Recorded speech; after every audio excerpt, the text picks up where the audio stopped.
3 days after burying her father, Elena Voss stood at an altar in a blood-stained wedding dress she didn't choose, about to marry a killer she'd never met. The church smelled like gun oil and fear. Her hands were bound, not with rope, but with her father's debts. $50 million he'd stolen from the Devereaux family, and now she was the payment. The man waiting for her at that altar? Luca Devereaux, the most feared Mafia boss on the East Coast. But when their eyes met, she didn't see a monster. She saw something far more dangerous: obsession. Stay until the end to see how Elena's captivity becomes her salvation. Hit that like button and comment your city so I can see how far this story travels. The funeral had been small, pathetically so. Elena Voss stood beside her father's grave in a black dress she'd bought from a thrift store 2 years ago, watching as 2 hired workers lowered the cheap casket into the ground. No flowers, no mourners beyond herself. Just rain, mud, and the hollow sound of dirt hitting wood. She should have felt something. Grief, maybe. Anger. But Thomas Voss had stopped being her father long before the heart attack killed him. He'd been a ghost in their apartment for years, drunk more often than sober, paranoid always, jumping at shadows and muttering about debts he couldn't pay. Debts to dangerous people, he'd said once when she was 16. She hadn't understood then. She'd thought he meant loan sharks, credit cards, normal, desperate people problems. She understood now. The first man appeared at the cemetery gates before the workers had finished filling the grave. Tall, dressed in black, with a scar cutting through his left eyebrow. He didn't approach, just stood there, watching. Elena's stomach turned to ice. A second man appeared on her right, then a third behind her. She wasn't being paranoid. She was being surrounded. "Miss Voss," the scarred man's voice cut through the rain. "You need to come with us." Elena's pulse hammered in her throat. "I don't know who you are." "Yes, you do." He stepped forward, and she saw the gun holstered at his side, not hidden. A message. "Your father knew what would happen if he died without paying what he owed. You're coming with us. We can do this easy, or we can do this hard. Your choice." She wanted to run. Every instinct screamed at her to bolt for the trees, to fight, to scream for help. But this was a private cemetery on the edge of nowhere, and these men had the eyes of people who dragged women into cars before. Easy or hard, she was leaving with them either way. "Where are we going?" Her voice came out steadier than she felt. "You'll see." They drove for 2 hours. Elena sat in the back of a black SUV between 2 silent guards, watching the city fade into suburbs, then rural highways, then forests she didn't recognize. Her phone was gone, taken the moment she'd gotten into the car. No one knew where she was. No one would miss her. She had no family left, no close friends, just a dead-end waitressing job at a diner that wouldn't notice if she never showed up again. Her father had made sure of that. Isolated her, kept her small and invisible, and now she was paying for his mistakes. The SUV finally pulled through iron gates into a property that looked like it belonged in a crime movie. A sprawling stone mansion surrounded by manicured gardens and armed guards, walls topped with cameras, men in dark suits patrolling the grounds with dogs. This wasn't just wealth. This was a fortress. "Out!" The scarred man opened her door. Elena's legs shook as she stepped onto the gravel driveway. The rain had stopped, but the sky was still heavy and gray. Everything felt surreal, wrong, like she'd stepped into someone else's nightmare. "This way?" They led her through the front entrance into a house that reeked of old money and older violence. Marble floors, crystal chandeliers, paintings worth more than she'd earn in 10 lifetimes. But beneath the opulence, she could feel it, the weight of blood spilled in these halls, of screams swallowed by thick walls. She was taken to a room on the 2nd floor, large, elegant. A 4-poster bed draped in silk, a private bathroom visible through an open door, and windows that overlooked the gardens. Beautiful, and utterly terrifying. "Wait here," the scarred man said. "Someone will bring you what you need." "What I need?" Elena's voice cracked. "I need answers. I need to know what the hell is happening." "You'll get answers." He stepped into the hallway. Soon, the door closed. She heard the lock click. Elena stood frozen in the center of the room, her breath coming too fast, her mind racing through possibilities. Ransom? But she had no money. Leverage? Against who? Her father was dead. She was nobody. Worth nothing. Unless the thought made her sick. She'd heard stories, read articles, women trafficked, sold, disappeared. No, she couldn't think like that. Not yet. Not until she knew. An hour later, the door opened again. A woman entered, older, stern-faced, carrying a garment bag and a makeup case. She looked Elena up and down with the clinical assessment of someone evaluating livestock. "You're smaller than I expected," the woman said, "but this should fit." "What should fit?" Elena backed toward the window. "Who are you? Where am I?" "My name is Mrs. Harlow. I'm the estate manager. You're at the Devereaux residence." She laid the garment bag on the bed and unzipped it. "And this is your wedding dress." The world tilted. Elena stared at the white silk spilling from the bag. Delicate, expensive, beautiful. A cage made of lace. "No." The word came out strangled. "No, I'm not marrying anyone. You can't. Your father owed Luca Devereaux $50 million. Mrs. Harlow's voice was flat, matter of fact. Money he stole from this family. Money he gambled away, drank away, and wasted on schemes that went nowhere. When a man dies owing that kind of debt, his assets are seized. You're his only living asset. I'm a person, and you'll be treated as such. Mr. Devereaux doesn't want a slave. He wants a wife. I don't even know him." "You will." Mrs. Harlow opened the makeup case. "The ceremony is in 3 hours. I suggest you shower and let me help you look presentable. Fighting won't change what's happening, girl. It'll just make it harder on yourself." Elena wanted to scream, to tear the dress to pieces, to shatter every window in this godforsaken room and run until her lungs gave out. But the woman's eyes held something that stopped her. Not cruelty. Pity. This had happened before. To other women. And fighting hadn't saved them. "What happens if I refuse?" Elena whispered. Mrs. Harlow's expression softened, just barely. "Then men less patient than Mr. Devereaux will find other uses for you. You're young, pretty. There are markets for that." She picked up a hairbrush. "Luca Devereaux is offering you his name, his protection, and a life in this house. It's not freedom, but it's survival. I'd take it if I were you." 3 hours later, Elena stood in front of a full-length mirror, barely recognizing herself. The dress fit perfectly, a cruel irony. White silk that hugged her waist and flowed to the floor in elegant waves. Her dark hair had been curled and pinned, her face painted with makeup that made her look older, sophisticated, like someone who belonged in this world, like a bride, not a prisoner. "It's time," Mrs. Harlow said from the doorway. Elena's reflection stared back at her with wide, terrified eyes. She looked like a ghost, already dead. The ceremony was held in the estate's private chapel, a cold Gothic space that felt more like a mausoleum than a place of worship. No guests filled the pews, just guards lining the walls, their expressions unreadable, witnesses to a transaction, not a union, and at the altar, waiting in a black suit that probably cost more than her entire life, Luca Devereaux. Elena had expected a monster, some scarred, brutal thing that looked like violence personified, but the man watching her walk down the aisle was beautiful. Tall, broad-shouldered, with dark hair swept back from a face that could have been carved from marble, sharp jaw, high cheekbones, and eyes, Christ, his eyes, so dark they were almost black, fixed on her with an intensity that made her stumble. He didn't look at her like property. He looked at her like she was the only thing in the room, the only thing that mattered, and that was more terrifying than any monster could be. The officiant, a nervous man who avoided eye contact, began reciting words Elena didn't hear. Her heart was pounding too loud.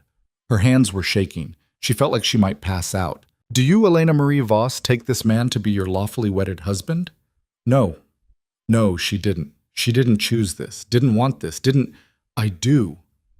The words fell from her lips like stones.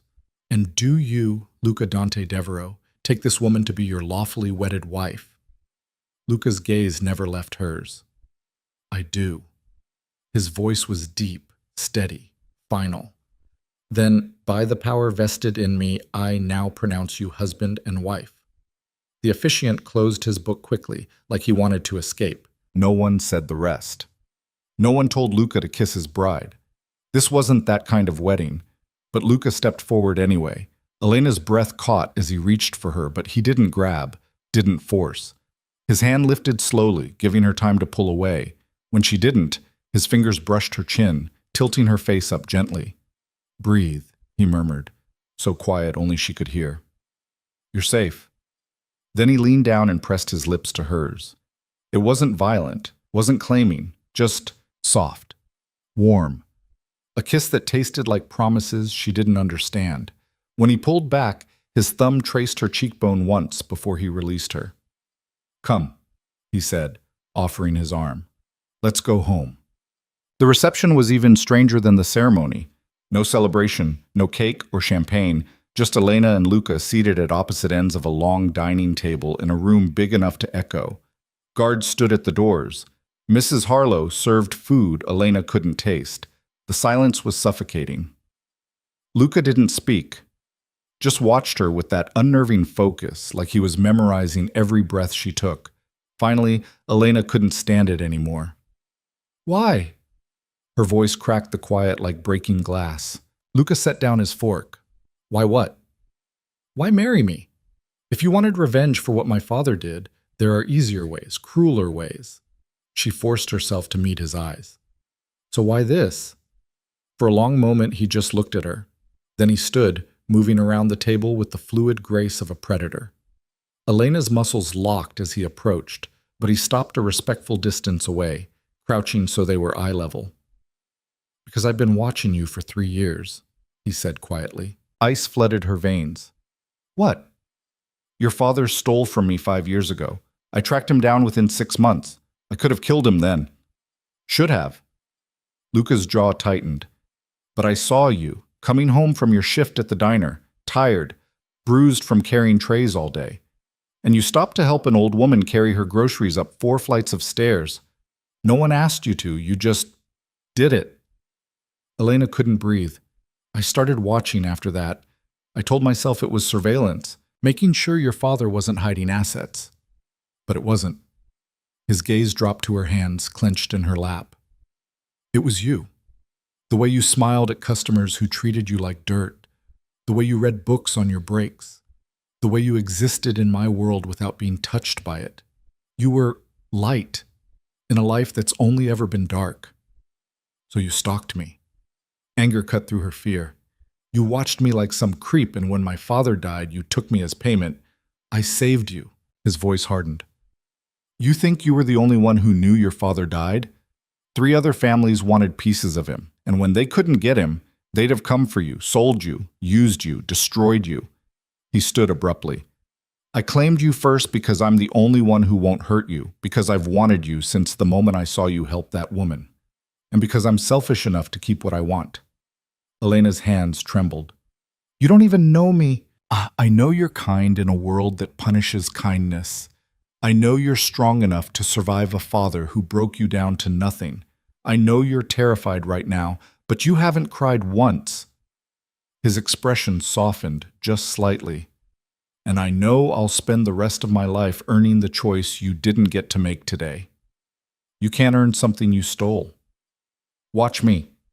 He turned and walked toward the door, pausing at the threshold. "Mrs. Harlow will show you to your room. It's yours. Private.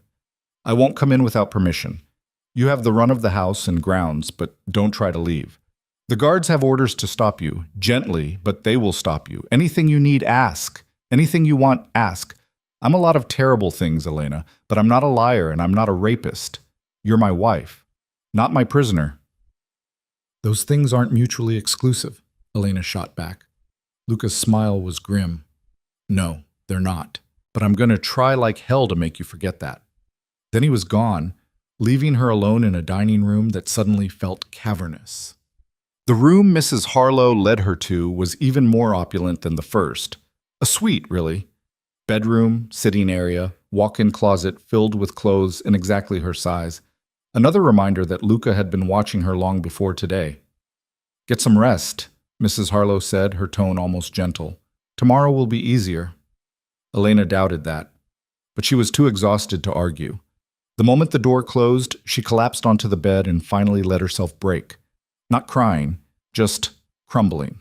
Her body shook with silent sobs she wouldn't let escape because she had a horrible feeling someone was still watching, still measuring her reactions.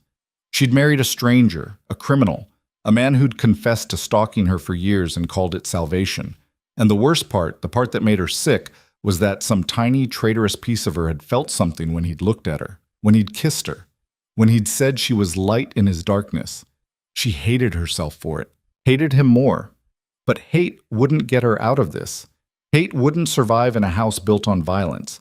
So Elena did what she'd always done. She buried the fear, swallowed the tears, and started planning. If Luca Devereaux wanted a wife, she'd give him one, compliant, quiet, exactly what he expected. And when he stopped watching so closely, when he trusted her enough to let his guard down, she'd disappear. 3 days passed in a strange, surreal fog. Elena learned the estate's layout, memorized guard rotations, tested boundaries. Every door she tried was unlocked, except the ones leading outside. Every guard she passed nodded respectfully, but positioned themselves to block exits. The message was clear. She could move freely within her cage, but the cage had walls. Luca kept his distance. She saw him only at dinner, a nightly ritual where they sat at that absurdly long table and pretended to eat, while silence stretched between them. He asked polite questions. How was her day? Did she need anything? Was her room comfortable? She gave polite answers. Fine. No. Yes. It was excruciating. On the fourth night, something shifted. Elena was in the library, a massive room lined with floor-to-ceiling bookshelves, when Luca appeared in the doorway. She thought she was alone. Had let herself relax, curled in an armchair with a worn copy of Jane Eyre she'd found tucked in a corner. You like the classics? It wasn't a question. Elena's grip tightened on the book. I like stories where the heroine gets a choice. Luca stepped inside, hands in his pockets. Casual, unthreatening. Jane chose Rochester, after he stopped lying to her. Fair point. He moved to the bookshelf, running his fingers along the spines. I had these brought in for you, Mrs. Harlow said you liked to read. Of course she did, because he'd watched her, studied her, built this golden cage with bars shaped exactly like her preferences. Thank you, Elena said flatly. You don't have to thank me for basic decency. Don't I? You're the one who set the bar so low. Luca's laugh was unexpected, rough and genuine. You have a sharp tongue when you're not terrified. Who says I'm not terrified? Your hands. He nodded at the book. You're holding it like a weapon, but you haven't thrown it at me. That's progress. Despite herself, Elena's lips twitched, almost a smile. She crushed it. What do you want? To talk to you. Actually talk, not just perform civility at dinner. We have nothing to talk about. We have everything to talk about. Luca pulled a chair closer, not too close, and sat. You're my wife. I'd like to know you. You've been watching me for 3 years. What's left to know? Everything that matters. His gaze was steady, intense. I know what you do, not who you are. I know you're kind to strangers, but I don't know what makes you laugh. I know you read, but I don't know what you dream about. I know you survived your father, but I don't know what you want now that he's gone. Elena's throat tightened. I want to leave. Besides that. There is no besides that. You stole my life. Your father stole your life. Luca's voice hardened. You worked yourself to exhaustion for a man who drank away every penny you earned. You had no friends because he isolated you. No future because he made sure you stayed small and scared. I didn't steal your life, Elena. I inherited the ruins of it, and I'm offering you something different. A different cage. A partnership. She laughed bitterly. You don't partner with someone you force to marry you. No. You start by forcing them, and you spend every day after trying to make it real. He leaned forward, elbows on his knees. I won't apologize for taking you. I won't pretend I gave you a choice. But I will give you one now, every day. Choose to hate me. I'll accept it. Choose to ignore me. I'll leave you alone. Or choose to let me try, to prove I can be more than the monster who bought you with your father's debt. Elena's hands shook. And if I choose to leave? Luca's expression shuddered. I can't let you go. Not yet. The families who wanted you don't forget. You walk out those gates, you'll be dead or worse within a week. His jaw clenched. But if you stay, if you let me protect you, if you give me time to clean up the mess your father made, I'll give you a choice. Real freedom, money, a new identity, a life anywhere you want. When? When it's safe. When I've eliminated every threat. How long? I don't know. Honesty, at least. It didn't make her feel better. Elena stood abruptly. I'm tired. I'm going to bed. Luca stood too, but didn't follow as she headed for the door. Elena. She stopped. Didn't turn around. I meant what I said at the wedding. You're safe here. With me. A pause. I know that doesn't mean much yet, but I'll keep saying it until you believe it. Elena walked away without responding. But later, alone in her room, she found herself thinking about his words. About the way he looked at her. Not with the possessive hunger she'd expected, but with something raw, more desperate. Like he needed her to be his salvation as much as he claimed to be hers. It didn't change anything, but it scared her more than the alternative. But 2 weeks into her captivity, because that's what it was, no matter how he dressed it up, Elena made her first real mistake. She asked about his work. They were in the garden, of all places. Elena had taken to walking the grounds every afternoon, and Luca had started joining her, silent at first, then making small observations, the weather, the roses blooming early, careful, neutral topics. This time, though, she broke the script. What do you do? This question came out sharper than she intended. I know you're what you are, but what does that actually mean? Day to day? Luca was quiet for so long she thought he wouldn't answer. Then, I run an organization that controls most of the East Coast's import operations, legitimate and otherwise. Otherwise meaning illegal. Yes. Drugs? No. I don't touch narcotics, too messy, too much collateral damage.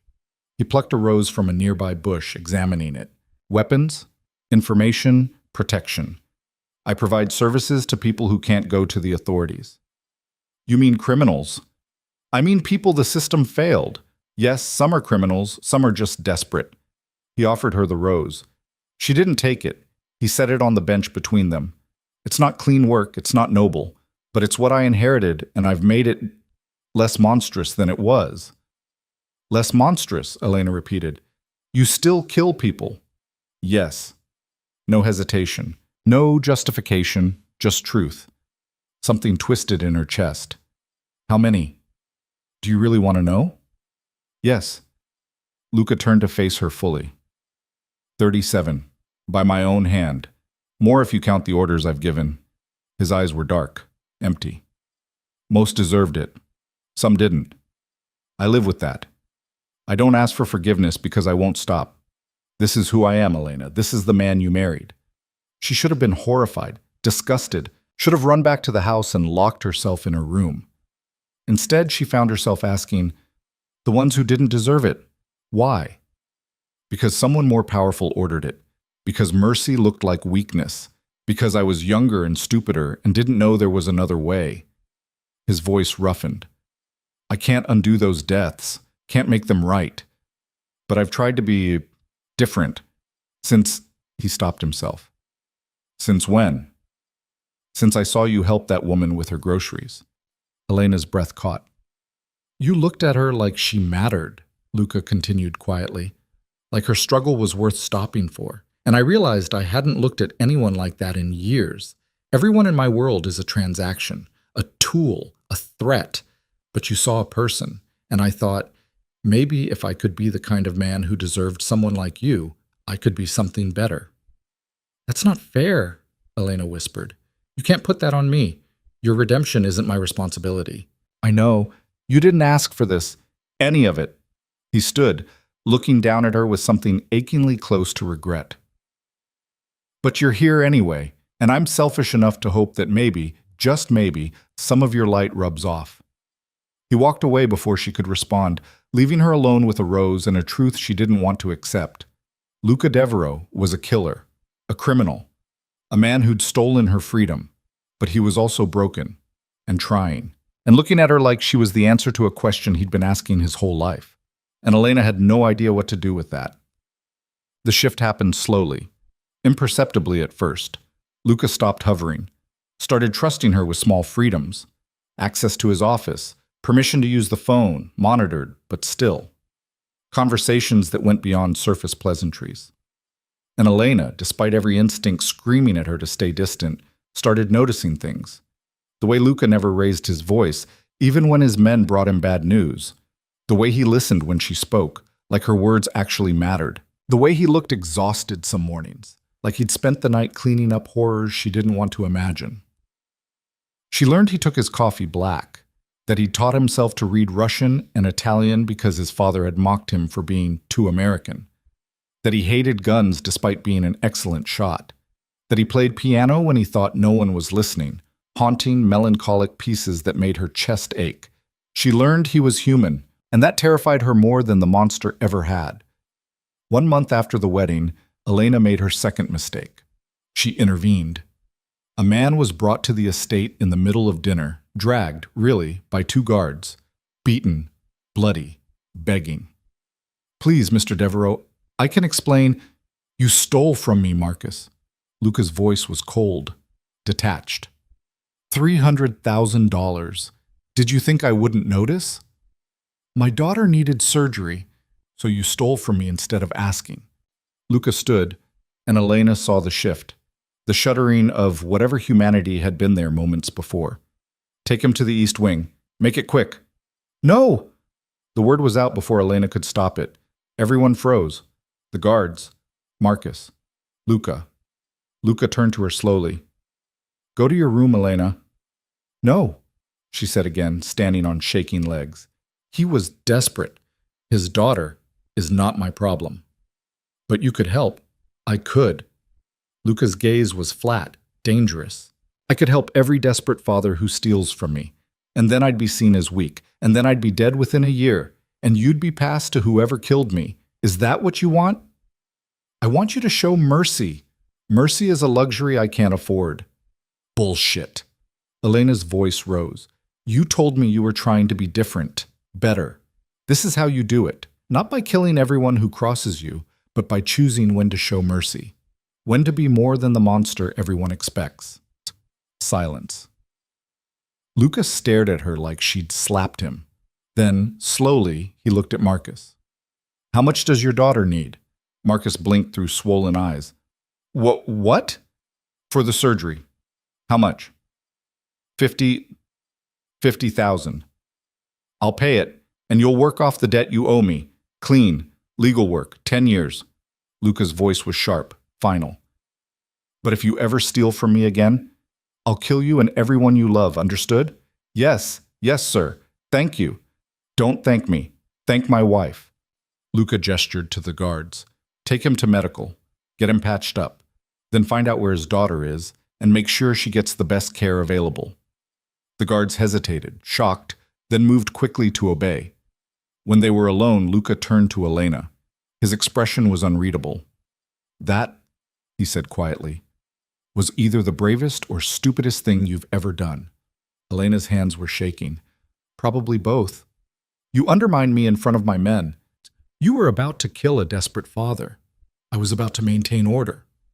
You were about to prove you're exactly what everyone thinks you are." She stepped closer, heart pounding. "You told me you wanted to be different. This is different."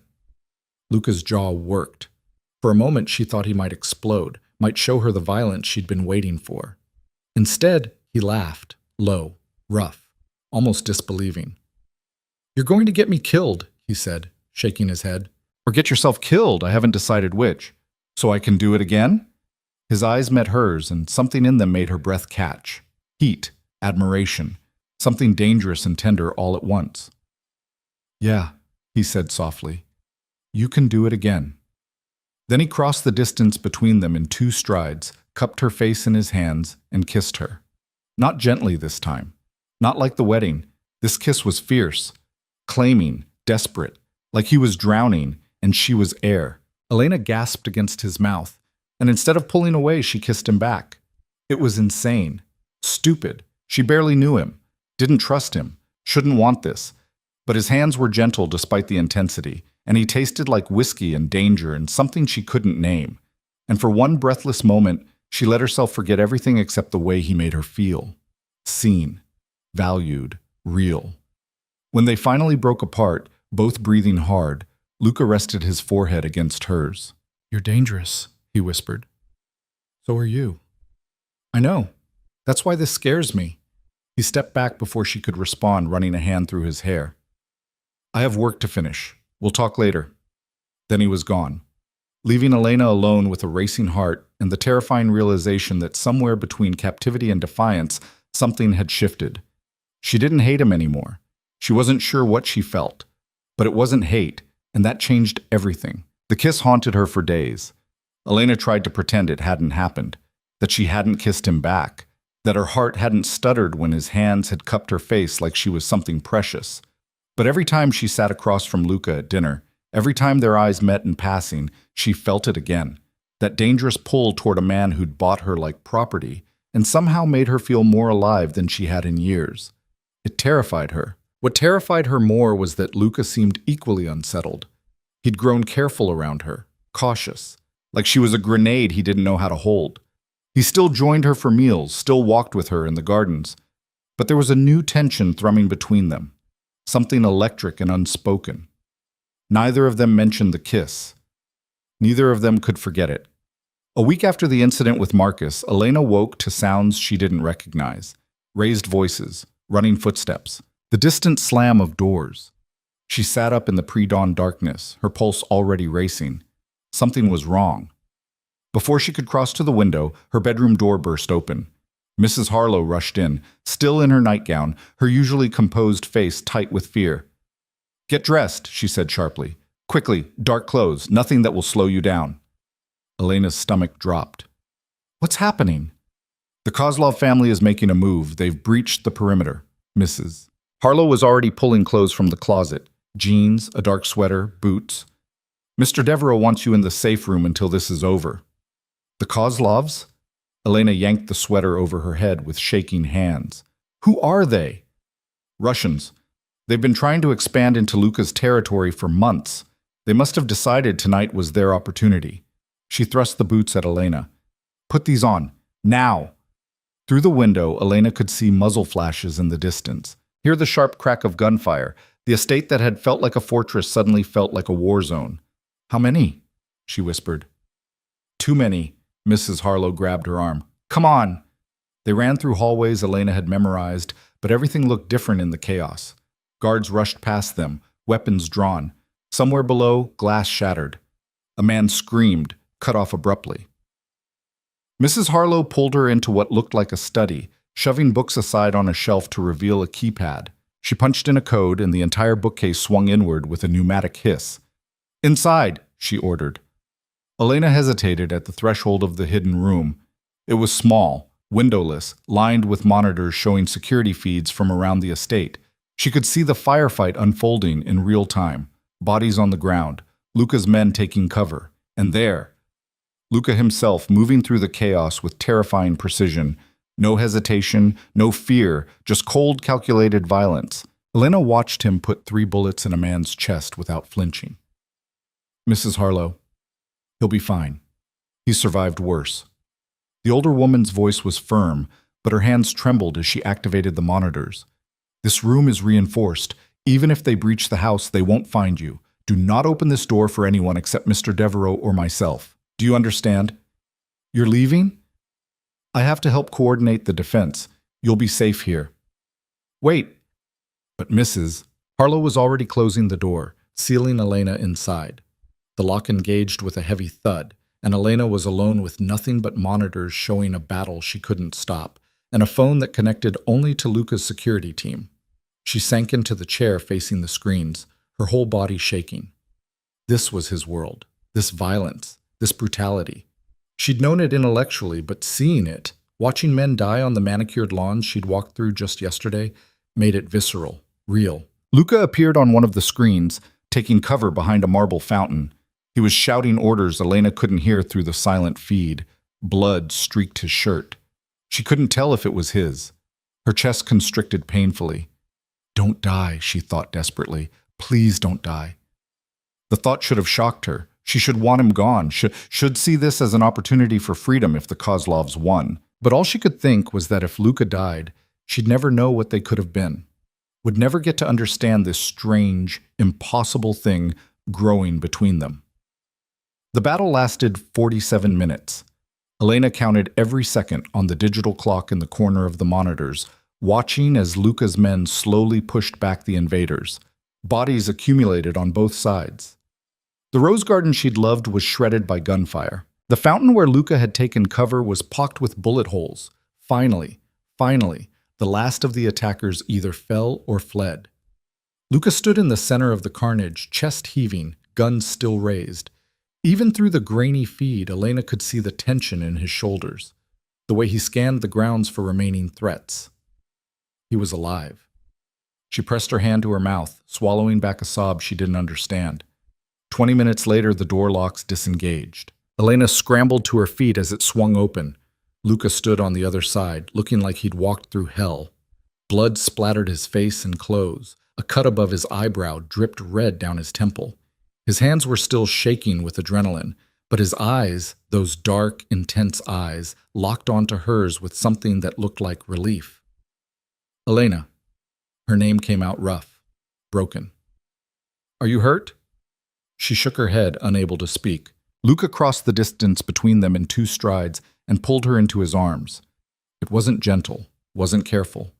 He held her like she was the only solid thing in a world that had just tried to kill him. Elena felt his heart hammering against her cheek, felt the tremor in his hands as they gripped her shoulders. I'm okay, she whispered. I'm okay. I know. I made sure of it. He pulled back just enough to scan her face, his hands coming up to cup her cheeks. You're safe. You're safe. So are you.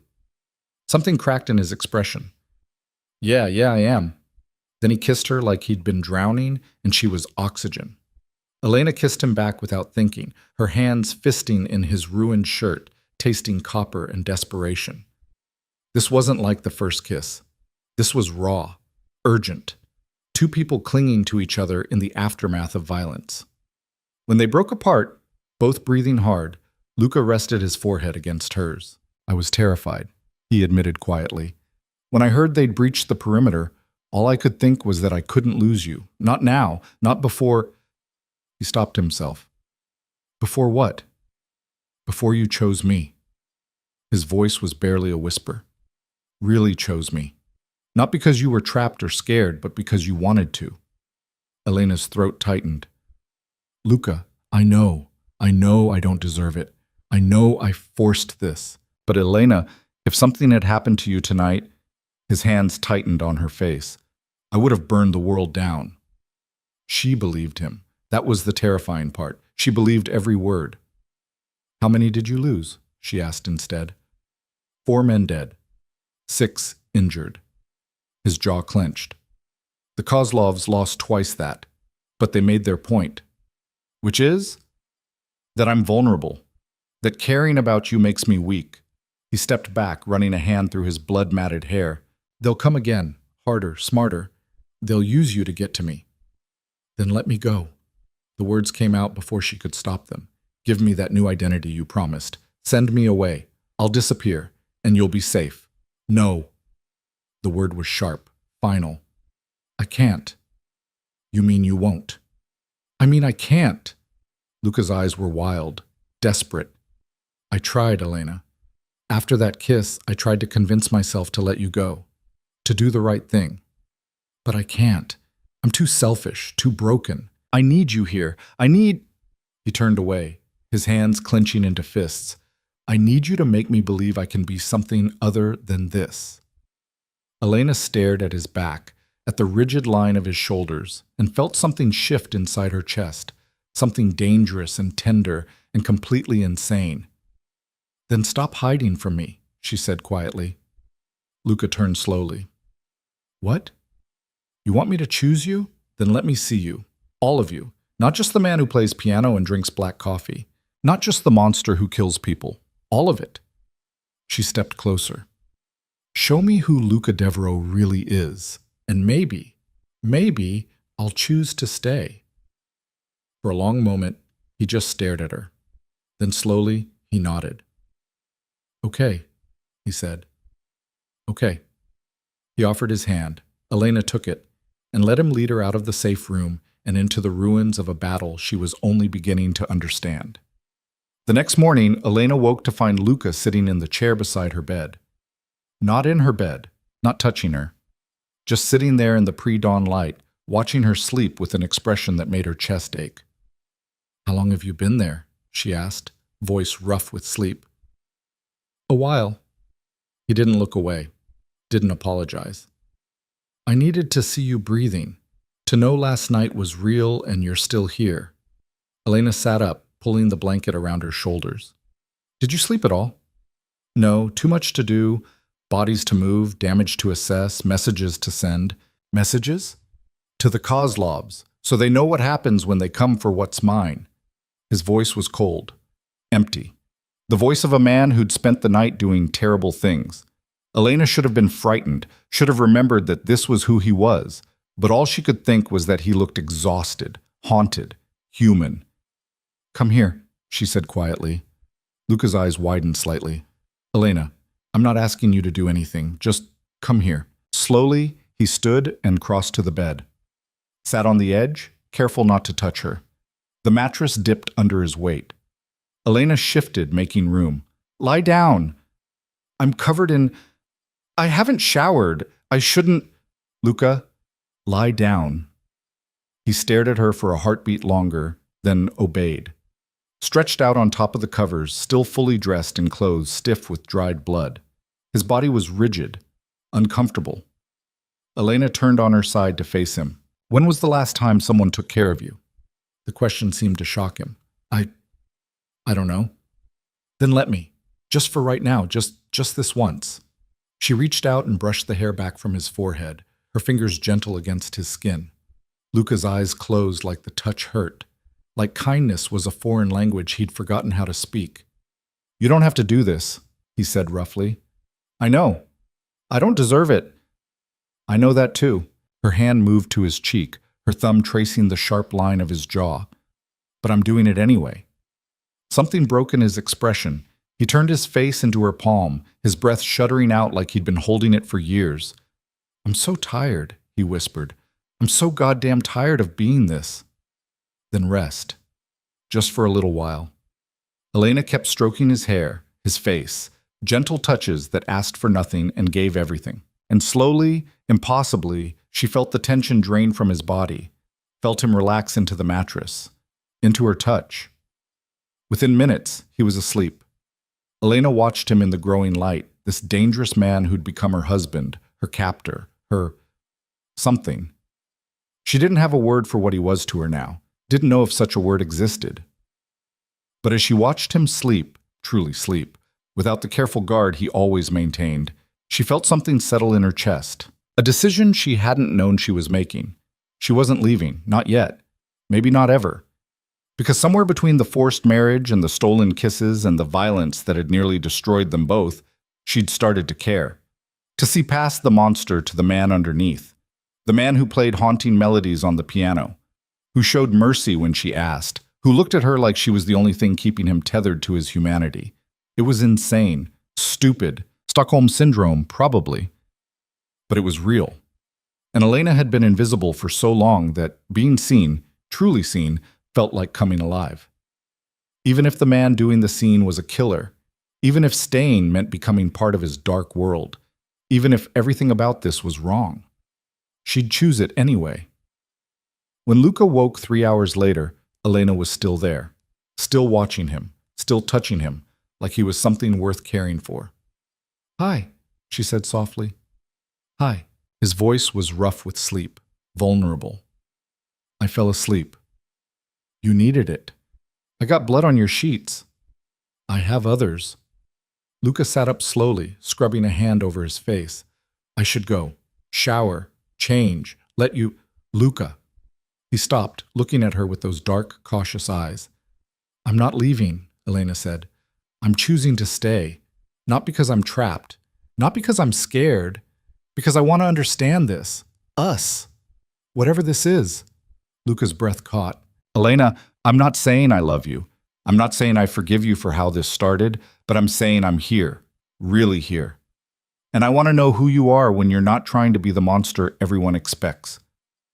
For a long moment, Luca just stared at her. Then he reached out, cupping her face with a gentleness that seemed impossible from hands that had killed men just hours ago. I'll show you, he promised. Everything, no more hiding. Then start now. Tell me something real, something you've never told anyone. Luca's thumb traced her cheekbone as he considered. Then, quietly, I was 8 when my father made me kill someone for the first time. Elena's breath froze. His name was Michael. He was my father's accountant. He'd been skimming money. Small amounts, barely noticeable. Luca's voice was distant, detached. My father found out. He dragged me into his office, put a gun in my hand, and told me to shoot. I said no. I was 8. I didn't understand. So he beat me until I couldn't stand, then made me watch while he tortured Michael for hours. And when Michael finally died, my father said, "This is what happens when you're weak, when you show mercy. Remember it." Tears burned Elena's eyes. Luca, I remembered it for years. I became exactly what he wanted. Hard, ruthless, unbreakable. I killed when he ordered, hurt people when he demanded it. And I told myself it was survival, that I had no choice. He looked at her then, and his eyes were raw. But I did have a choice. I could have been different. Could have found another way. Instead, I became him. And by the time he died and I took over, I didn't know how to be anything else. Until you saw me help that woman with her groceries, Elena whispered. Until I saw you help that woman with her groceries, he confirmed. And I realized I'd spent 20 years becoming a monster when all I really wanted was to be someone worth loving. Elena's hand covered his on her cheek. You're not your father. I've done things he would have been proud of. But you're trying to be different. That matters. Does it? If I'm still killing people, still running this empire, it matters, Elena said firmly. Because you're choosing to show mercy when you can. Because you're questioning yourself instead of just accepting what you are. Because you're letting me see this instead of hiding behind the monster. She leaned into his touch. You're not irredeemable, Luca. You're just lost. And you're going to save me? His smile was bitter. That's not your job, Elena. No, it's not. But maybe we can save each other. Luca's expression cracked. I don't know how to do this. How to be someone you'd want. Then we'll figure it out together. He kissed her then, slow, tender, a kiss that tasted like promises and hope, and all the broken pieces they were trying to fit together. When they finally pulled apart, Luca rested his forehead against hers. I need to shower, he said quietly. Clean up. Deal with the aftermath of last night. But after, will you have dinner with me? Not in that ridiculous dining room, somewhere smaller, just us. Elena smiled. I'd like that. Yeah? Yeah. He stood reluctantly, like leaving her was physically painful. At the door he paused. Thank you, he said. For staying, for choosing to try, for, his voice roughened, for making me believe I could be something other than what I was made to be. Then he was gone, leaving Elena alone with a racing heart and the terrifying knowledge that she was falling for a man who'd bought her with blood money and somehow made her feel more precious than gold. It was insane. It was dangerous. It was real. And Elena had stopped trying to fight it. Dinner that night was different. Luca had set up a small table on the balcony off his study, a space Elena had never been invited to before. Candles flickered in the evening breeze. Wine waited in crystal glasses. The table was intimate, private, a world away from the formal dining room where they usually performed their marriage. You did this yourself? Elena asked as Luca pulled out her chair. I had help, but I wanted it to feel different. He sat across from her, looking almost nervous. I wanted to show you I could be normal, even if it's just pretend. It's not pretend if you mean it. I mean it. The meal was simple. Pasta, salad, nothing extravagant. They ate in comfortable silence for a while. the tension of the previous night slowly dissipating into something softer. "Tell me about your mother," Elena said eventually. "You've told me about your father, but never her." Luca's hand tightened on his fork. "She died when I was 6. Cancer, quick and brutal. My father never recovered, or maybe he did, and the cruelty was always there. I don't know." He took a sip of wine. "I barely remember her. Just impressions. The smell of her perfume, the way she hummed while she cooked. She used to read to me before bed, fairy tales, stories where the hero always won and love conquered everything. She sounds wonderful." She was. And then she was gone, and my father made sure I understood that love was weakness, that caring about people got you killed. His eyes met hers. I believed him for a long time. And now? Now I think he was wrong. I think love is the only thing that makes us human, the only thing worth fighting for. He reached across the table, offering his hand. "I think my mother would have liked you." Elena took his hand, their fingers intertwining. "I think I would have liked her too." They stayed like that for a long moment, hands joined, the city lights twinkling in the distance. It felt surreal, peaceful, like they were just a normal couple having dinner instead of a mafia boss and the woman he'd bought with her father's debts. "Can I ask you something?" Luca said quietly. "Anything. Do you regret it? Intervening with Marcus, showing me I could choose mercy." Elena considered. "No. Do you?" "I should. It made me look weak. Set a precedent I'll have to manage. But," he squeezed her hand, "I've never felt more powerful than when I chose to let him live. When I chose you over the monster everyone expects." "Then it wasn't weakness." "No, it was you, making me better." They finished dinner slowly, talking about everything and nothing.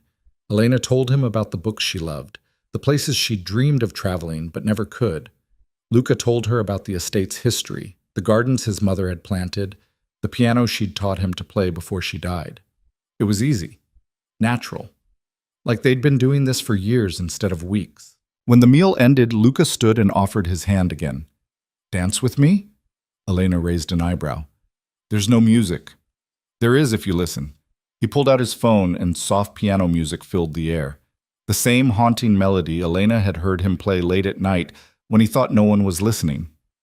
"You recorded yourself playing?" "I wanted to remember what it felt like, to create something beautiful instead of destroying things." He drew her close, one hand at her waist, the other holding hers. "Dance with me, Elena. Let me pretend, just for tonight, that this is real. That you chose me because you wanted to, not because you had no choice." Elena's throat tightened. "It is real, Luca. I am choosing you. Even knowing what I am? Especially knowing what you are, and what you're trying to become." They swayed together on the balcony, the city spread out below them like stars. Luca held her carefully, like she might break. Elena rested her head against his chest, listening to the steady thump of his heart. This was dangerous, foolish. She was falling for a man who'd kidnapped her, forced her into marriage, and showed her a world of violence she couldn't unsee. But he was also the man who looked at her like she was his salvation, who played piano in the dark, who showed mercy when she asked, who held her like she was the most precious thing he'd ever touched. And Elena had been invisible for so long that being seen, really seen, felt like coming home. Even if home was a gilded cage. Even if the man holding her was a monster trying to be human. Even if everything about this was impossible, she'd choose it anyway. "Luca? Kiss me." He pulled back just enough to look at her, his eyes dark and intense. "Are you sure?" "I'm sure." This kiss was different from the others, slower, deeper, a kiss that tasted like promises and possibility. Luca's hands cupped her face with devastating gentleness, and Elena let herself melt into it, into him, into the impossible thing growing between them. When they finally broke apart, both breathing hard, Luca rested his forehead against hers. "Stay with me tonight," he whispered. I'm not asking for anything. Just stay. Let me hold you. Let me fall asleep knowing you're here." Elena's answer was to take his hand and let him lead her inside. They ended up in his room, a space she'd never seen before. It was surprisingly simple. Large bed, minimal furniture, no ostentation, just clean lines and dark colors and a window overlooking the gardens. Luca hesitated at the threshold. I can sleep on the couch if you— Get in the bed, Luca. He obeyed, settling on top of the covers fully clothed. Elena climbed in beside him, curling into his side. His arm came around her immediately, holding her close. This is enough, he said quietly. Just this. You hear? Choosing to stay. Elena pressed a kiss to his chest, right over his heart. Then this is what we'll do. For now. For now, he agreed. They fell asleep like that, wrapped around each other, two broken people finding something whole in the spaces between them. And for the first time since her father died, Elena felt safe, not because she was protected, but because she was chosen. Morning arrived with sunlight streaming through unfamiliar windows and the warmth of another body pressed against hers. Elena woke slowly, disoriented for a moment, before memory returned. Luca's room, his bed, his arms still wrapped protectively around her waist. She turned carefully, not wanting to wake him, and found herself face to face with a version of Luca she'd never seen before. Relaxed, peaceful. The hard lines of his face softened by sleep, making him look younger, almost vulnerable. Her heart did something complicated in her chest. This was real. She'd chosen to stay, chosen to try. And lying here in the quiet morning light, feeling the steady rise and fall of his breathing, Elena couldn't bring herself to regret it. Luca's eyes opened slowly, focusing on her with an intensity that made her breath catch. Hi, he murmured, voice rough with sleep. You're still here. Where else would I be? Something flickered across his face, relief maybe, or disbelief. I kept thinking I'd wake up and you'd be gone. That last night was a dream. Elena reached up, touching his jaw gently. Not a dream. I'm here. Yeah. He caught her hand, pressing a kiss to her palm. You are. They stayed like that for a long moment, just looking at each other in the morning light. Then Luca's phone buzzed violently on the nightstand, shattering the peace. He sighed, reaching for it. I have to take this. I know. Elena slipped out of bed as Luca answered, his voice immediately shifting into the cold, authoritative tone she'd come to recognize as his business voice. She padded back to her own room, showered, and changed, trying not to think too hard about how natural it had felt to wake up beside him. By the time she made it downstairs, Luca was already in his office with the door closed. She could hear raised voices through the heavy wood. An argument. Something about territory and the Kozlovs and revenge. The real world crashing back in. Elena was picking at breakfast in the small dining room when Mrs. Harlow found her. Mr. Devereaux asked me to let you know he'll be occupied most of the day, the older woman said, setting down fresh coffee. There's fallout from the attack to manage. What kind of fallout? Mrs. Harlow hesitated, then sat across from Elena with a sigh. The Kozlovs lost 12 men in the attack. They're demanding compensation, threatening retaliation, and the other families are watching to see how Mr. Devereaux handles it. What happens if he shows weakness? Then they'll all come for him, like sharks smelling blood in the water. Mrs. Harlow's expression was grim. This world doesn't forgive mercy. It sees it as an invitation. Elena thought of Marcus, of the man Luca had spared because she'd asked. He showed mercy once. Is that going to destroy him?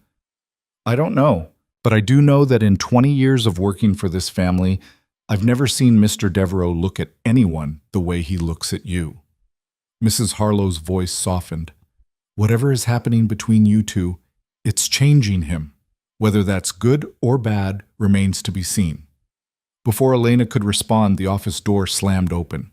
Luca emerged, his face a mask of barely controlled fury. He stalked past them without a word, heading for the front entrance. Elena was on her feet before she thought better of it. Luca? He stopped, turned, and she saw it then, the monster he'd been before she arrived, cold, lethal, absolutely terrifying. Not now, Elena. What happened? The Kozlovs sent a message. They took someone, one of my men. His voice was flat, dead. They're going to kill him slowly unless I turn over 3 blocks of territory and $500,000 by midnight. Elena's stomach turned. What are you going to do? What I should have done in the first place. I'm going to remind them why you don't come for what's mine. He moved toward the door again. Wait, Elena crossed to him quickly. There has to be another way. Negotiation. Compromise. There is no compromise with men who breach my home and threaten what I care about. His eyes were black ice. They want war. I'm going to give it to them. And your man? The one they took? Luca's jaw clenched. He knew the risks when he took this job. So you're just going to let him die? I'm going to make sure his death means something. Elena grabbed his arm, forcing him to look at her. This isn't you. Not anymore. You showed mercy to Marcus. You can find another way. Marcus was different. He stole out of desperation. The Kozlovs attacked my home. Nearly killed you. His voice dropped dangerously. There is no mercy for that. So all that talk about being different was just talk? About me making you better? You do make me better. But better doesn't mean weak. He pulled away from her grip. I have to go. Luca, please. But he was already gone, the door slamming behind him with brutal finality. Elena stood frozen in the foyer, her heart racing. Mrs. Harlow appeared at her elbow, her expression sympathetic. Let him go, dear. This is what he does. Who he is. No. Elena's voice was stronger than she felt. No, it's not. Not all of him. She turned and ran for the stairs, taking them two at a time. If Luca wouldn't listen, maybe she could find another way to help, to save him from becoming the monster everyone expected. She just had to figure out how. Elena spent the next 3 hours doing something she knew she shouldn't. She went through Luca's office searching for information about the Kozlovs, about the man they'd taken, about anything that could give her leverage. She found files, reports, photographs of brutal violence, evidence of the empire Luca controlled and the blood it took to maintain it. Her hands shook as she turned page after page, seeing the full scope of what she'd married into. But she also found something else. A name. Viktor Kozlov, the head of the Russian family, and an address for a restaurant he owned in the city. Elena stared at the address, her mind racing. This was insane, dangerous. Luca would lose his mind if he knew what she was thinking. But if she could talk to Viktor, if she could convince him to release Luca's man and negotiate a real peace instead of escalating into all-out war, she could save them both from more bloodshed. Before she could talk herself out of it, Elena was moving.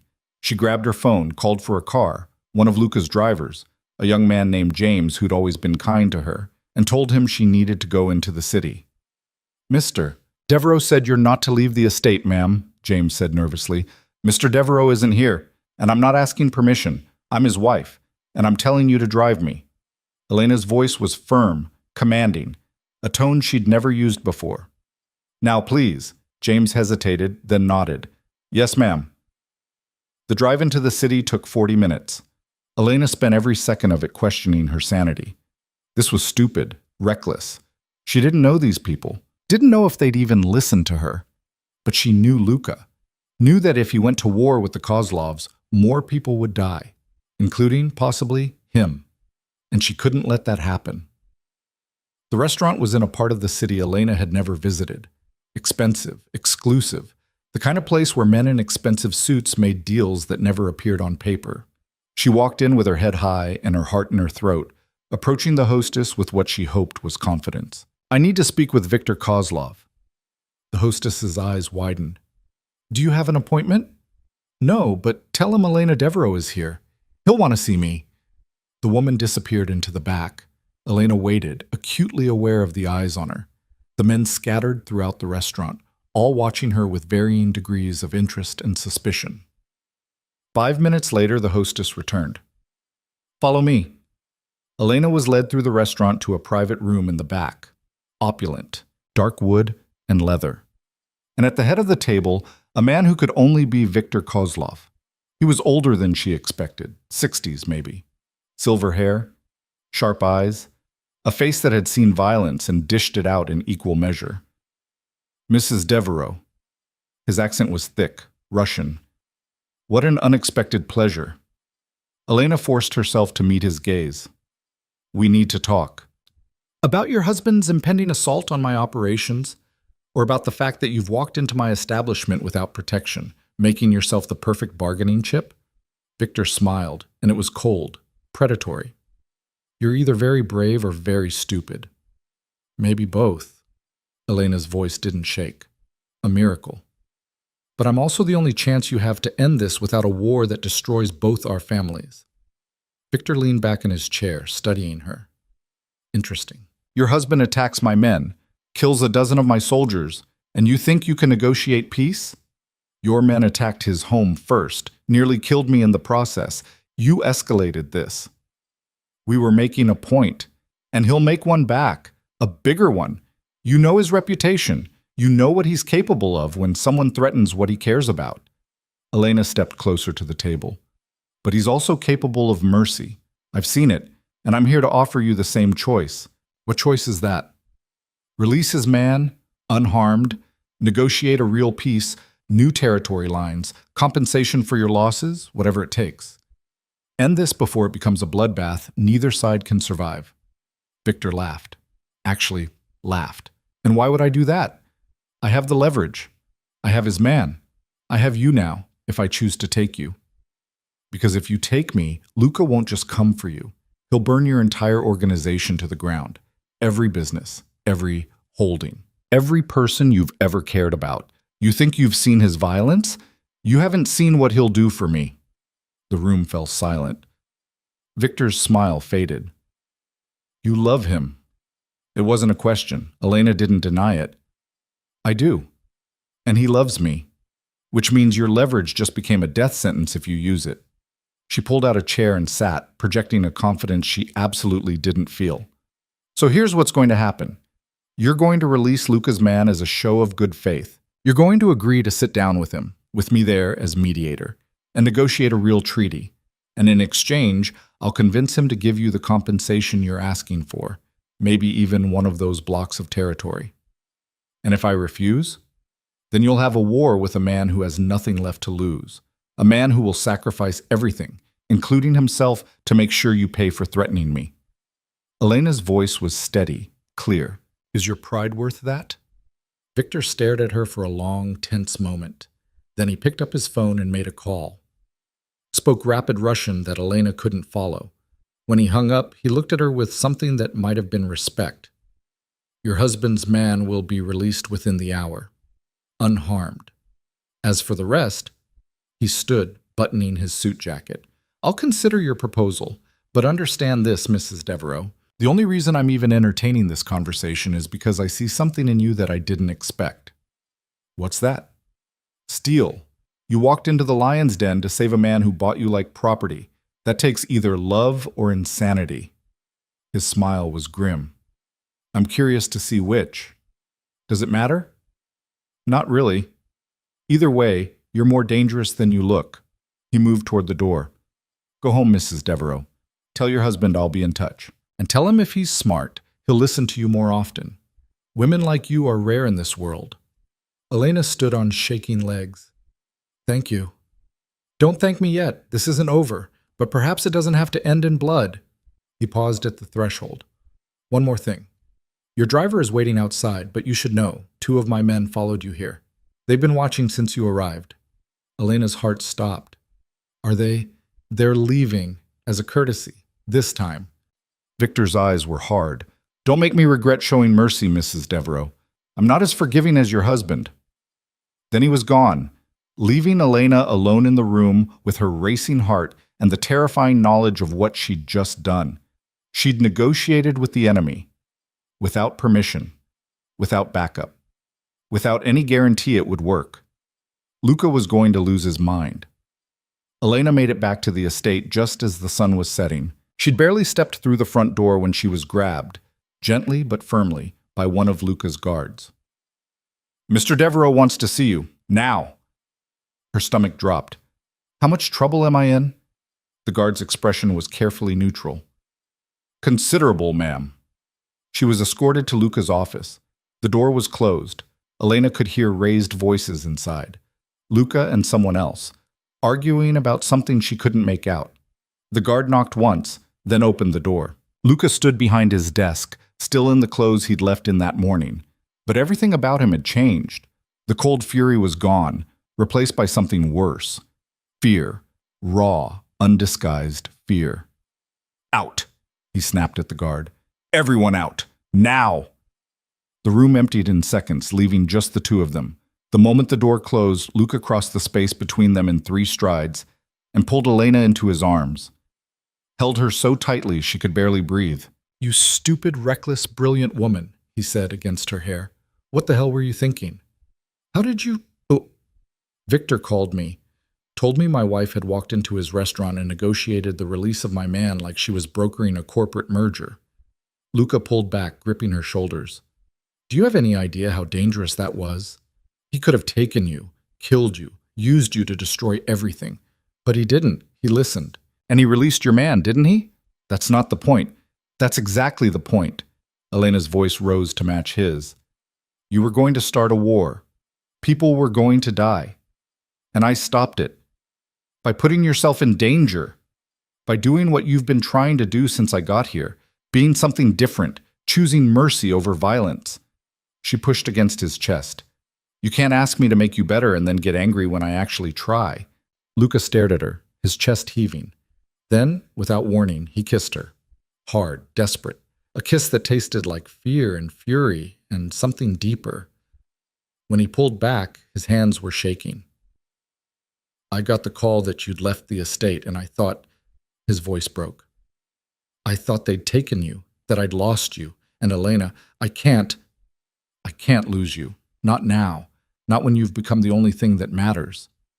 Then don't push me away when I'm trying to help. You could have died. But I didn't. I saved your man.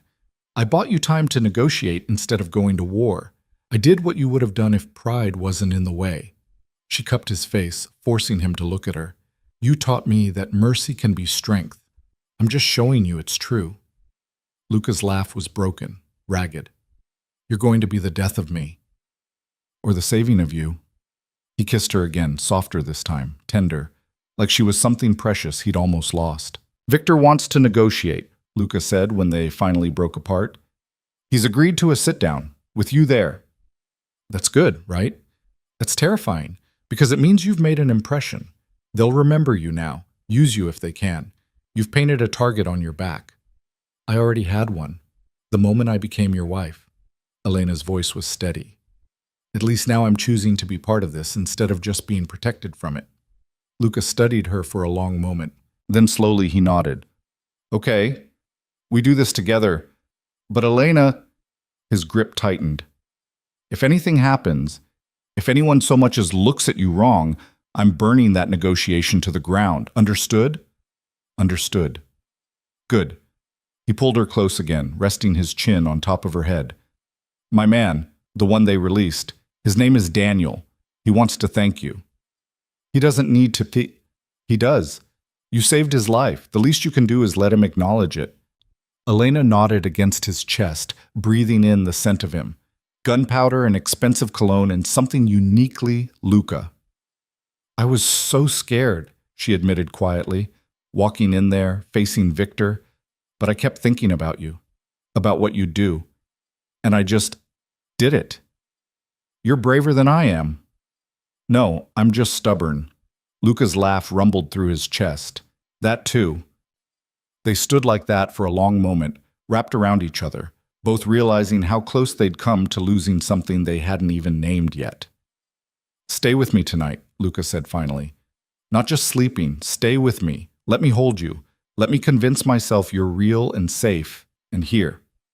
Elena pulled back just enough to look at him. "I'm not going anywhere. Promise me." "I promise." He kissed her forehead gently. "Come on, let's get you fed. Then I want to hear every detail of how you convinced a Russian mobster to show mercy." "I told him you'd burn his world down if he hurt me." "Damn right I would." "I know. That's why it worked." The negotiation happened 3 days later in a neutral location, a private club neither family owned but both respected. Luca brought 4 of his best men. Victor brought 6. Elena sat between them, the only woman in a room full of predators. It was terrifying. It was also exhilarating. She watched Luca negotiate with a precision that was almost beautiful. Watched him give ground where it didn't matter and hold firm where it did. watched him transform from the man who held her at night into something cold and calculating and absolutely lethal. And she realized this was part of him too. Not just the softness he showed her, but this, the leader, the strategist, the man who could command a room with a single look. Victor was equally impressive, sharp, calculating, willing to compromise but never to surrender. They hammered out terms for 3 hours. Territory lines, compensation, less than Victor wanted but more than Luca preferred, a mutual defense pact against outside threats, and most importantly, a promise of non-aggression that both men signed in blood, literally, with a knife in their own palms, sealing the pact in the old way. When it was done, Victor stood and offered Luca his hand. To peace, however long it lasts. To peace, Luca agreed, shaking it. Then Victor turned to Elena, and to the woman who made it possible. You have my respect, Mrs. Devereaux, and my protection, should you ever need it. Elena stood, meeting his gaze steadily. Thank you. I hope we never need it. So do I. Victor smiled, and it almost looked genuine. But in this world, hope is a luxury. Luca's hand found Elena's as they left the club, his grip tight and possessive. You were amazing, he said quietly. The way you held that room's attention, the way Victor looked at you like you were an equal. Elena, you just negotiated peace between two families that have been at war for 5 years. We negotiated it, together. No, you started it. I just finished what you began. He stopped, turning to face her fully. I've never been more proud, or more terrified. You're not just my wife anymore. You're a player in this world, and that makes you valuable to everyone, including my enemies.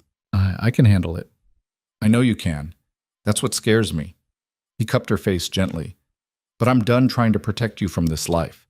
If you're going to be part of it, you should be all the way in, with your eyes open and your voice heard.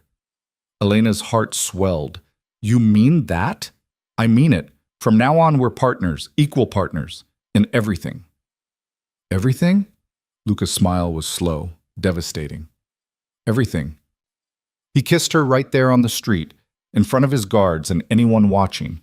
A kiss that was a claim and a promise and a beginning. When they finally pulled apart, Elena was breathless and smiling and more certain than ever that she'd made the right choice. This world was dark, violent, unforgiving. But standing beside Luca, facing it together, she felt stronger than she ever had in her life. Take me home, she said softly. Always. That night, everything changed. They made it through dinner, barely, before Luca pulled Elena to her feet and led her upstairs. Not to separate rooms this time. To his room. Their room, maybe. He closed the door behind them and just looked at her for a long moment. Are you sure? He asked quietly. Because once we cross this line, Elena, there's no going back. You'll be mine completely, and I'll be yours. No more pretending this is temporary or forced. This becomes real. Elena crossed to him, her hands going to his chest. It's already real. It's been real since I chose to stay. Since I walked into Victor's restaurant. Since I realized I'd rather fight beside you than run from you. Elena, I love you. The words came out strong, clear, true. I don't know when it happened. Maybe when you showed mercy to Marcus. Maybe when you held me while you slept. Maybe it's been growing since the moment you looked at me at that altar, like I was something worth cherishing. But I love you, Luca. All of you. The monster, and the man, the killer, and the protector. All of it. Luca's breath caught. His hands came up to frame her face, and his eyes were bright with something that looked like tears. I've loved you since the moment I saw you help that woman, he said roughly. I've loved you through 3 years of watching you be kind in a cruel world. I've loved you through every second of this marriage, even when you hated me, and I'll love you for the rest of my life, Elena. However long or short that is. Then show me.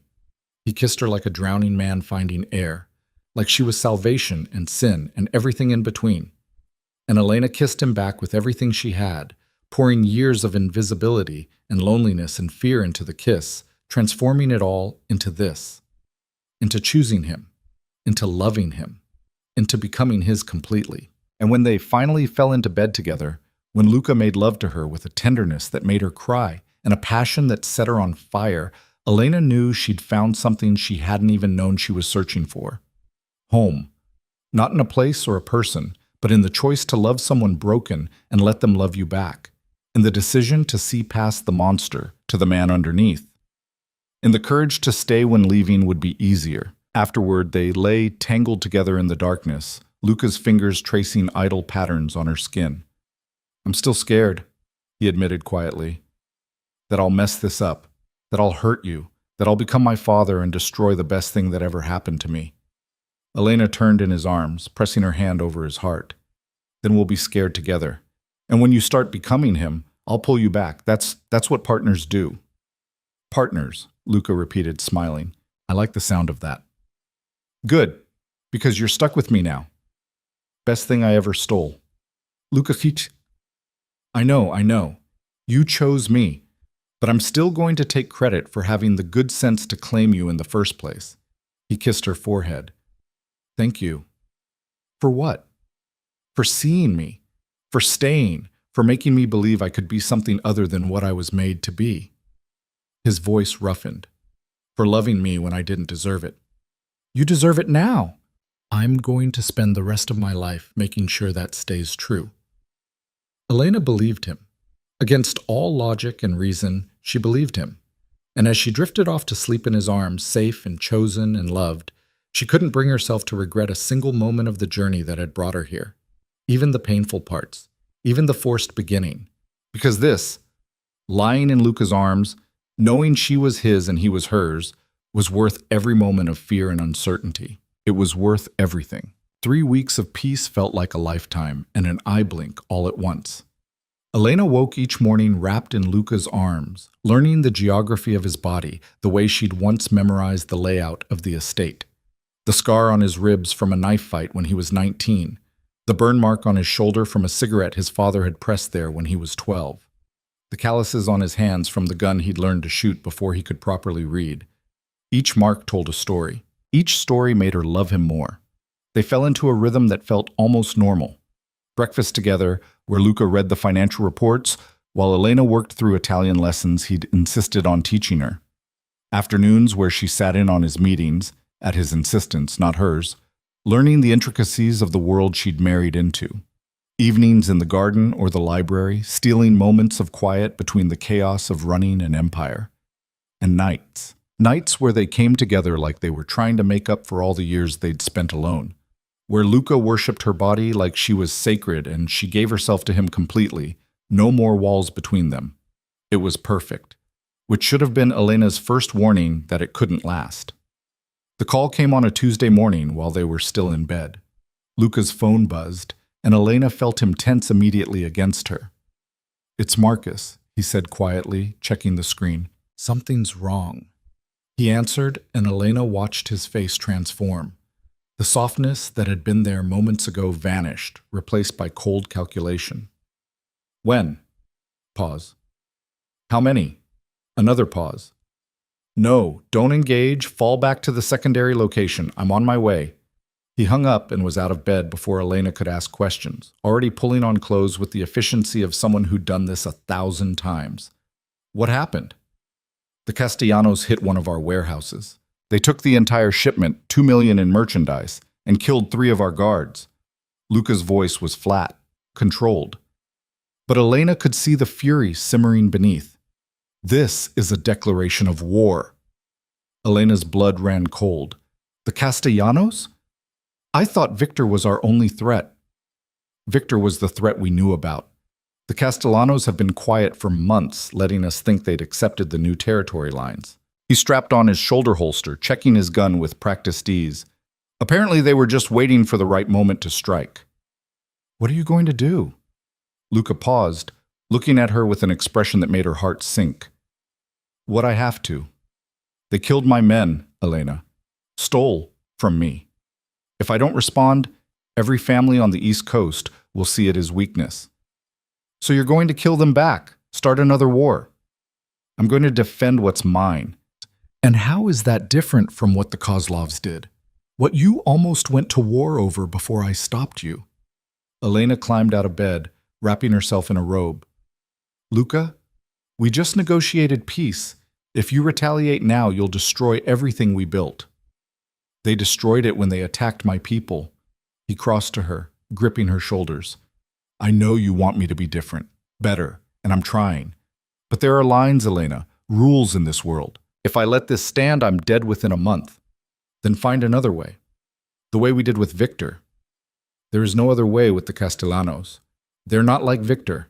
They don't respect strength through negotiation. They only understand violence.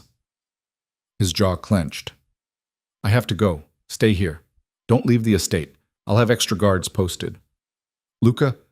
But he was already kissing her, hard, desperate, like it might be the last time. I love you, he said against her lips. No matter what happens, remember that. Then he was gone, leaving Elena alone with a sick feeling of dread in her stomach. She tried to follow his orders. Really, she did. She stayed in the estate, paced the rooms they'd shared, attempted to read and couldn't focus on a single word. Mrs. Harlow brought her lunch that she didn't eat. Guards checked on her every hour. But by afternoon, Elena couldn't take it anymore. She needed to know what was happening, needed to see if Luca was okay. She found James in his garage, the young driver who'd taken her to Victor's restaurant. I need you to take me into the city, she said. James looked terrified. Ma'am, Mr. Devereaux specifically said, I know what he said, but I'm asking you to trust me. Please, James, I need to find him before he does something we can't come back from. The young man hesitated, clearly torn between his orders and the pleading in her eyes. Finally, he nodded. If he kills me for this, I'm haunting you. Deal. The city felt different now, dangerous. Elena watched the streets pass, seeing the world Luca inhabited with new eyes. The restaurants and clubs that laundered money. The warehouses that stored illegal shipments. The people on the corners who reported to someone who reported to someone who eventually reported to her husband. This was his kingdom, built on blood and fear and careful negotiation. And she was about to walk into the heart of it. James took her to an industrial area on the waterfront. Abandoned buildings and rusted shipping containers. The kind of place where bad things happened and no one asked questions. He's in there, James said, pointing to a warehouse with blacked-out windows. But ma'am, I really don't think... Stay with the car. If I'm not back in 30 minutes, call Mrs. Harlow. Elena stepped out before he could argue, her heart pounding as she approached the warehouse. 2 guards stood at the entrance, both stiffening as they saw her. Mrs. Devereaux. The taller one looked panicked. You shouldn't be here. Where's my husband? Inside, but then that's where I need to be. She pushed past them before they could stop her, stepping into a warehouse that smelled like oil and fear and something copper-sweet that made her stomach turn. Blood. The space was vast and dimly lit. In the center, surrounded by Luca's men, 3 men knelt on the concrete floor, bound, beaten. Castellano soldiers, Elena guessed from the terror in their eyes. And standing over them, gun in hand, was Luca. He looked like a different person, cold, detached. The monster Elena had been so afraid of when they first met. He was speaking in Italian. Words Elena had learned enough to understand were threats, promises of pain, demands for information. Luca. Her voice cut through the warehouse like a gunshot. Every head turned. Luca's eyes widened in shock, then fury. Elena, what the hell are you doing here? Stopping you from making a mistake. He crossed to her in 3 strides, gripping her arm and pulling her toward the door. Away from his men, away from the prisoners who were watching with desperate hope. You need to leave, now. You can't be here for this. For what? For you executing these men? For you becoming exactly what your father wanted? Elena pulled free of his grip. I won't watch you destroy yourself. They killed my people. I know, and I'm sorry. But killing them won't bring your men back. It'll just start a cycle of revenge that won't end until you're dead too. She grabbed his face, forcing him to look at her. You showed mercy to Marcus, to Victor. Show it now, please. It's not that simple. Yes, it is. You choose mercy or you choose violence. You choose the man I fell in love with or you choose the monster your father made. It's always a choice, Luca. One of his men approached cautiously. Boss, what do you want us to do? Luca stared at Elena for a long moment, his jaw working. She could see the war in his eyes, between the man he'd been trained to be and the man he was trying to become. Let them go, he said finally. Silence. shock rippling through his men. "Boss, I said let them go, but first—" Luca turned to the kneeling men, his voice dropping to something deadly quiet. "You tell Antonio Castellano that I'm giving him one chance. One. He returns what he stole, pays double the value as compensation, and we forget this happened. Or—" He crouched in front of the nearest prisoner. "I stop listening to my wife and show him what real war looks like. You have 24 hours. Go." His men cut the prisoner's bonds. They scrambled to their feet and ran, barely believing their luck. When they were gone, Luca turned back to Elena. "You have no idea what you just did. I saved you from becoming someone you'd hate. No, you made me look weak in front of my men. You undermined my authority. You—" He stopped, running a hand through his hair in frustration. "You're right. You're absolutely right, and I hate it." Elena stepped closer, her hand finding his chest. "I know this is hard. I know every instinct you have is telling you to fight back. But Luca, we can't keep solving problems with violence. Eventually, it'll destroy us both. They might not take the deal. They might come back harder. Then we'll deal with it, together. But at least we'll have tried to be better first." Luca pulled her into his arms, holding her so tight it almost hurt. "You scare the hell out of me, you know that? Good. Someone needs to keep you honest." He laughed despite himself, pressing a kiss to her hair. "Let's go home, before you convince me to give away the whole empire." "Not the whole empire. Just the parts that require murder. So, most of it. We'll work on it." They rode back to the estate in tense silence. Luca held Elena's hand the entire way, his grip tight enough to bruise. She could feel the conflict radiating off him, gratitude and resentment and fear all tangled together. When they arrived, he dismissed everyone and pulled Elena into his office, closing the door firmly behind them.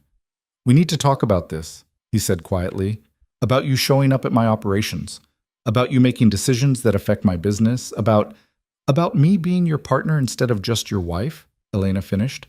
"Because that's what you said you wanted. Equal partners in everything." "I know what I said. But Elena, there are things in my world, ugly things, that I don't want you touched by, that I need to protect you from. You can't protect me from your world when I'm living in it, when I'm married to you, when I love you." She crossed to him, her voice softening. "I know you want to keep me separate from the violence, but Luca, we're past that. I've negotiated with Victor.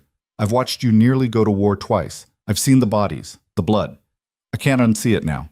I never wanted this for you." "I know, but it's what we have. So we either face it together or we let it tear us apart." Elena took his hands in hers. "I'm not asking you to give up everything. I'm just asking you to let me help you navigate it, to be the voice that pulls you back from the edge when you're about to do something you'll regret." Luca was quiet for a long moment, studying their joined hands. "My father used to say that love was a weapon, that caring about someone gave your enemies a target. And every day I wake up terrified that he was right, that loving you is going to get you killed. Or loving me is going to keep you alive, keep you human." Elena squeezed his hands. "Your father was wrong about a lot of things. Maybe he was wrong about that too." "Maybe." Luca pulled her close, resting his forehead against hers. "The Castellanos have until tomorrow night to respond. If they don't take the deal, then we'll figure out what comes next, together." "Together," he agreed. "But Elena, promise me something. If things go bad, if this turns into a real war, you'll let me send you somewhere safe. You'll let me protect you. Only if you promise to come with me. I'm not surviving this world without you." "Deal." They sealed it with a kiss that tasted like promises neither was sure they could keep. The next 24 hours crawled by like torture. Elena watched Luca pace the estate, checking his phone every few minutes, having terse conversations with his lieutenants. The guards doubled, then tripled. The estate transformed back into the fortress it had been when Elena first arrived, all soft edges stripped away. She tried to stay calm, failed miserably. Made it through dinner without tasting a single bite. Went to bed beside Luca but couldn't sleep, both of them lying awake in the darkness, waiting. The call came at 11:47 p.m. Luca's phone lit up the dark room. He answered immediately, his voice neutral, Professional. Devereaux. Pause. I'm listening. Longer pause. Agreed. Tomorrow at noon. Neutral ground. And Antonio, his voice dropped.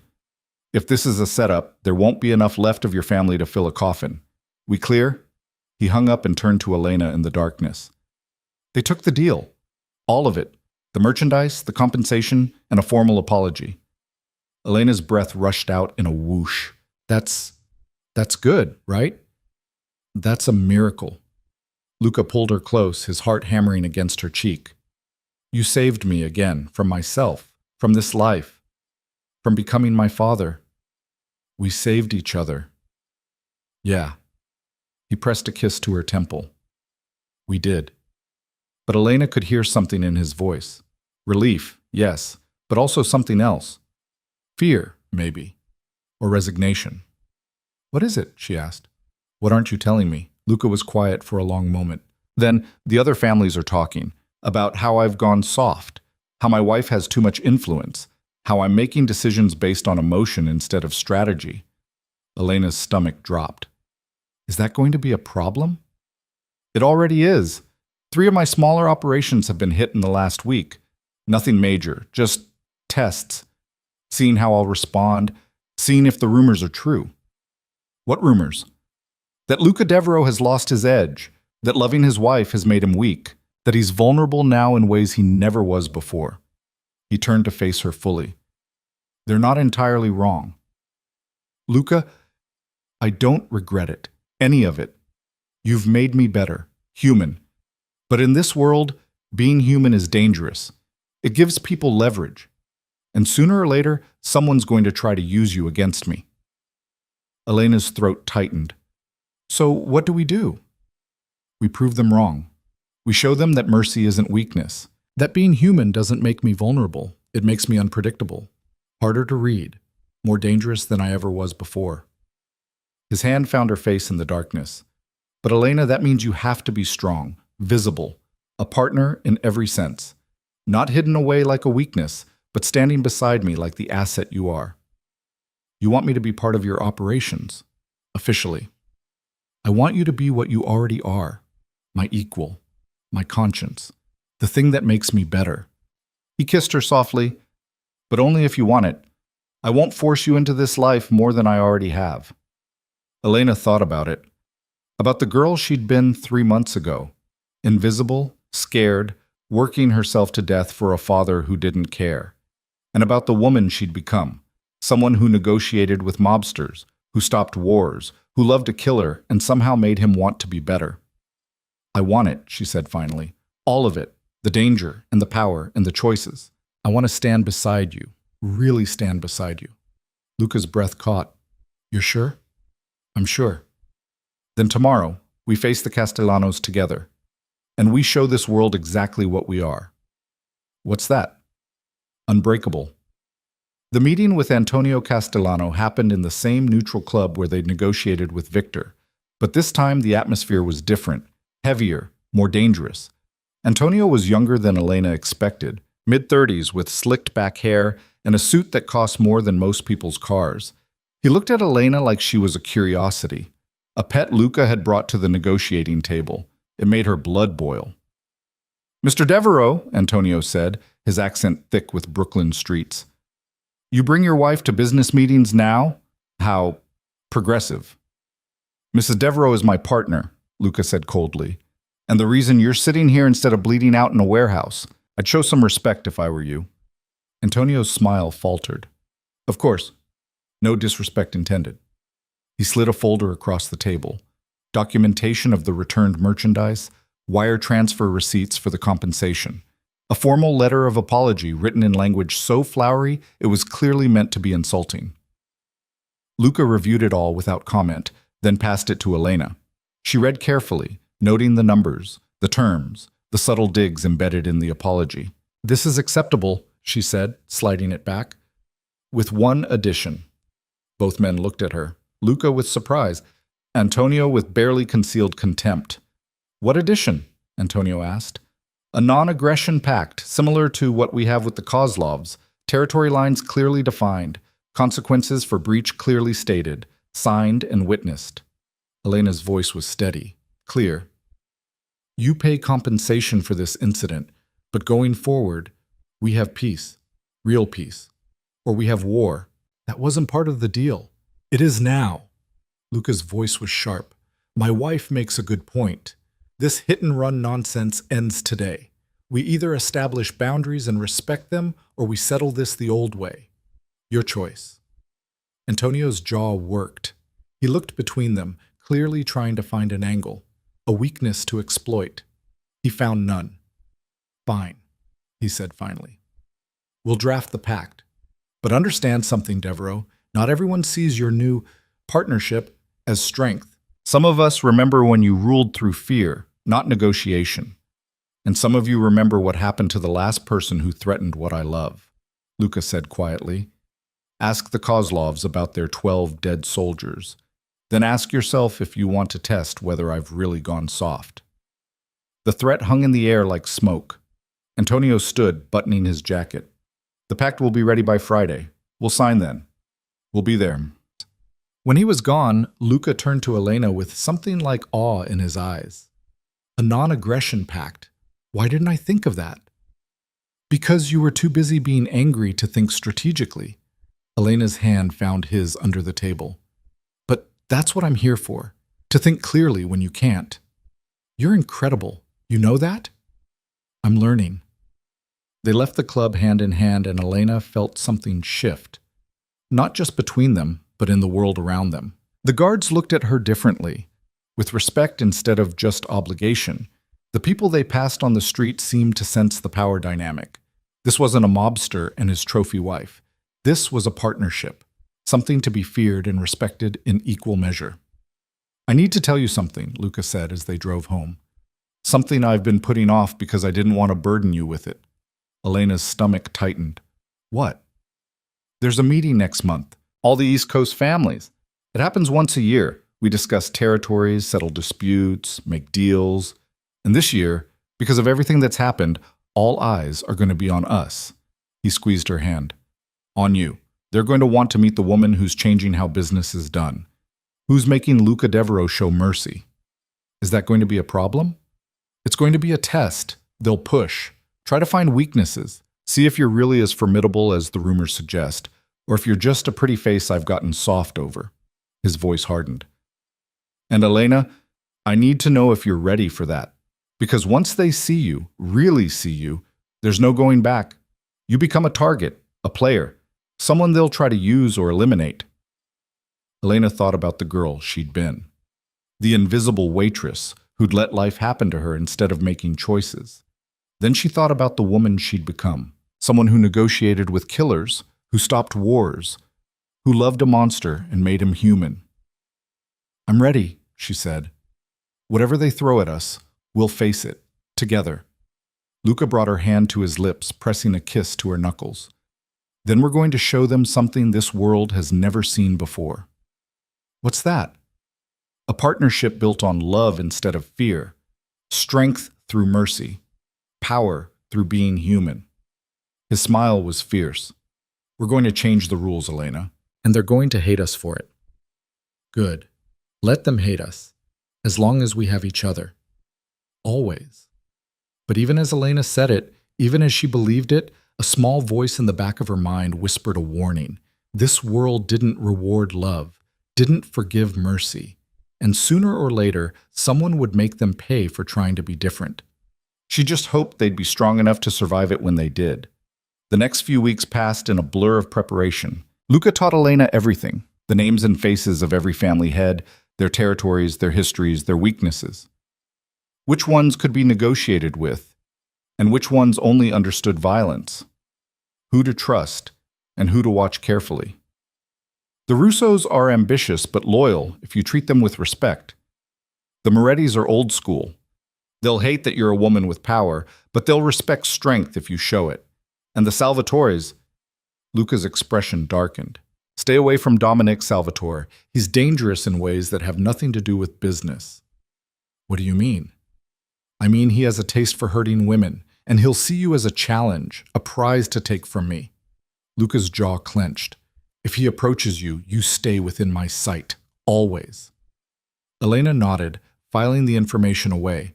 She spent hours studying the files Luca gave her, memorizing details, understanding the complex web of alliances and rivalries that governed this world. And slowly, she began to see it. Not just the violence and the danger, but the strategy, the chess game being played with human lives as pieces. The careful balance of power that kept everyone alive and prosperous. It was brutal, unforgiving, but there was a terrible beauty to it too. She was starting to understand why Luca had never been able to walk away. The night before the meeting, Elena couldn't sleep. She stood at the bedroom window, watching the grounds, trying to calm the anxiety churning in her stomach. Luca found her there, wrapping his arms around her from behind. Having second thoughts? Terrified thoughts, Elena admitted. What if I mess this up?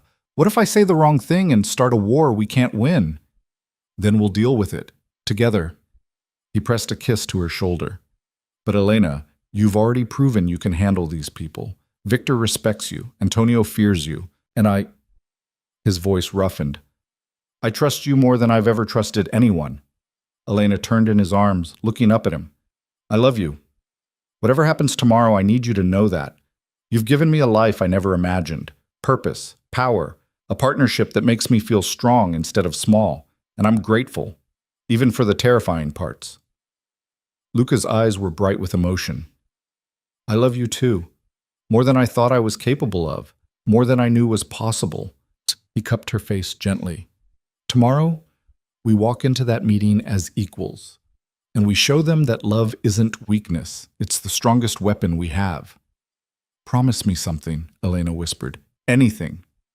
If things go wrong, if someone comes for us, we face it together. No more trying to protect me by sending me away. We stand together or we fall together. Luca was quiet for a moment, then he nodded. Together, I promise. They made love that night with a desperation that spoke to the danger they both felt coming, slowly, tenderly, like they were memorizing each other's bodies in case they never got the chance again. And when they finally fell asleep in each other's arms, Elena dreamed of fire and blood and choosing to stay anyway. Because some things were worth fighting for, some things were worth dying for. And Luca Devereaux, broken, dangerous, desperately trying to be better, was both. The meeting was held in an estate that made Luca's look modest, a sprawling compound in the Hamptons that belonged to the Moretti family, chosen as neutral ground because of their age and supposed impartiality. Elena rode in silence beside Luca, her hand clasped tightly in his, both of them dressed for war disguised as diplomacy. She wore a midnight blue dress that was elegant without being soft, expensive without being ostentatious, a statement that she belonged here. 4 cars followed theirs, guards, protection, a show of strength that every family would be making. Remember what I told you, Luca said quietly as they pulled through the gates. Stay calm. Speak only when you have something worth saying. And if Dominic Salvatore so much as looks at you wrong, you come straight to me. I can handle Dominic Salvatore. I know you can, but I need you to let me handle him if it comes to that, for both our sakes. His grip tightened on her hand. Some men in this world only understand one language, and with him, it's not negotiation. The ballroom where the meeting was held looked like something from another century. Crystal chandeliers, marble floors, long tables arranged in a horseshoe where the family heads would sit. Guards lined the walls. Each family had brought their own, a sea of armed men watching each other with barely concealed suspicion. And in the center of it all, the heads of the 6 most powerful crime families on the East Coast. Victor Kozlov saw them first, nodding acknowledgement with something that might have been respect.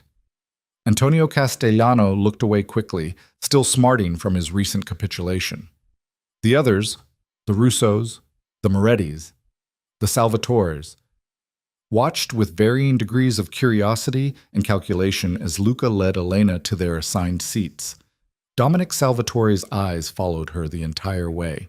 Elena felt his gaze like oil on her skin, and she understood immediately what Luca had meant. This wasn't attraction, it was predation. She lifted her chin and met his stare head-on until he smiled, slow and cruel, and looked away. First test passed. The meeting began with formalities. Old business.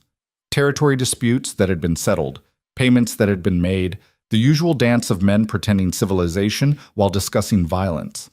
Elena sat beside Luca, taking it all in, watching the power dynamics, seeing who deferred to whom, who held grudges, who was looking for allies. It was fascinating and terrifying in equal measure. Then Leonardo Moretti, the oldest of the family heads, cleared his throat and turned his attention to Luca. "We should address the elephant in the room," he said, his voice carrying the weight of 70 years in this life. "The Devereaux family has undergone some changes recently, changes that have affected how business is conducted. I think we all deserve an explanation." "What explanation do you need?" Luca's voice was calm, controlled. "I've honored all agreements, maintained my territories, resolved disputes without unnecessary bloodshed. My business is stronger than ever." "Your business," Dominic Salvatore drawled, "is being run by your wife. From what we hear, she's the one making decisions now, convincing you to show mercy, negotiating treaties." His eyes slid to Elena. "Tell me, Mrs. Devereaux, what makes you think you understand our world well enough to influence it?" The room went silent. Every eye turned to Elena. This was it, the moment Luca had warned her about. The test. She could feel Luca tense beside her, ready to defend her, but she put her hand on his arm gently. A signal. "Let me handle this." "I don't presume to understand your world completely," Elena said, her voice steady and clear. "I've only been part of it for a few months, but I understand enough to see that strength doesn't only come from violence. Sometimes it comes from knowing when not to kill, when to negotiate instead of escalate, when to turn an enemy into an ally instead of a corpse." "Pretty words," Dominic said, "but they sound like weakness dressed up as wisdom." "Then explain why the Kozlovs and the Castellanos both agreed to peace treaties when they could have had war. Explain why Luca's operations are more profitable now than they were a year ago, with fewer casualties and less heat from law enforcement." She leaned forward slightly. "I'm not trying to change who any of you are. I'm just showing my husband that there's more than one way to be strong. And if that bothers you, Mr. Salvatore, perhaps you should ask yourself why." Dominic's smile turned dangerous. "Perhaps I should ask your husband if he's comfortable letting his woman speak for him." "Elena speaks for herself," Luca said quietly, "and she speaks the truth. My operations are stronger. My alliance is more stable. My position more secure. All because she convinced me that mercy isn't weakness, it's strategy. Show kindness where you can and people remember. They become loyal instead of just afraid. And loyalty is worth more than fear any day." "Loyalty can be bought with strength," one of the Russo brothers interjected. "Your father understood that." "My father is dead," Luca said flatly. "Killed by men he thought feared him enough to stay loyal. Turns out fear has a shelf life. But respect, real respect, lasts." He stood, and Elena stood with him. "I'm not my father. I'm not interested in ruling through terror or intimidation. I'm interested in building something that lasts, something sustainable. And if that makes me weak in your eyes, then so be it. But I invite any of you to test that weakness. See how well it works out." The threat hung in the air, unspoken but unmistakable. Leonardo Moretti chuckled, a dry, raspy sound. "Sit down, Devereaux. No one's challenging you. Yet." He looked around the table. "Though I admit I'm curious to see if this new approach works long-term, or if it gets you both killed." "We'll take that risk," Elena said, sitting back down. Luca followed her lead. The meeting continued for another 2 hours, more business, more negotiations. But Elena could feel the shift. Some of the men were watching her with respect now, others with calculation. All of them were reassessing what the Devereaux family represented. When it finally ended, Victor Kozlov approached them as they were leaving. "That was well done," he said quietly. "You made them think. That's more than most achieve at these gatherings." "Thank you," Elena said. "A word of warning, though." Victor's expression turned serious. "Dominic Salvatore doesn't forget slights. And you just made him look foolish in front of his peers. Watch your back." "We will," Luca said, his hand finding Elena's. "Thanks for the heads up." They made it to the car without incident, both exhaling in relief once they were safely inside. "You were incredible," Luca said, pulling her close. "The way you stood up to Dominic, the way you articulated exactly what we've been trying to build. Elena, you just changed the conversation for every family at that table. I just told the truth. The truth is dangerous in this world, but you made it powerful. He kissed her softly. I'm so proud of you. Elena leaned into him, feeling the adrenaline slowly drain away. Victor was right, though. Dominic is going to come for us. I saw it in his eyes. Let him try. We'll be ready. But as they drove home through the fading daylight, Elena couldn't shake the feeling that something terrible was coming, that they'd passed one test only to trigger a harder one. She just didn't know how right she was. The attack came 3 days later, and it came when they were most vulnerable. Elena and Luca had gone into the city for dinner, a rare night out, just the two of them, trying to pretend they were a normal couple for a few hours. They'd left most of the guards at the estate, taking only 2 cars of security. A calculated risk that Luca had assured her was safe. He'd been wrong. They were driving through a quiet neighborhood when the first shots rang out. The car in front of them exploded in a ball of fire, flipping end over end. The car behind them swerved, taking fire from both sides. Down! Luca shoved Elena to the floor, covering her body with his as bullets tore through the windows. Glass rained down on them. Their driver was hit, slumping forward onto the horn.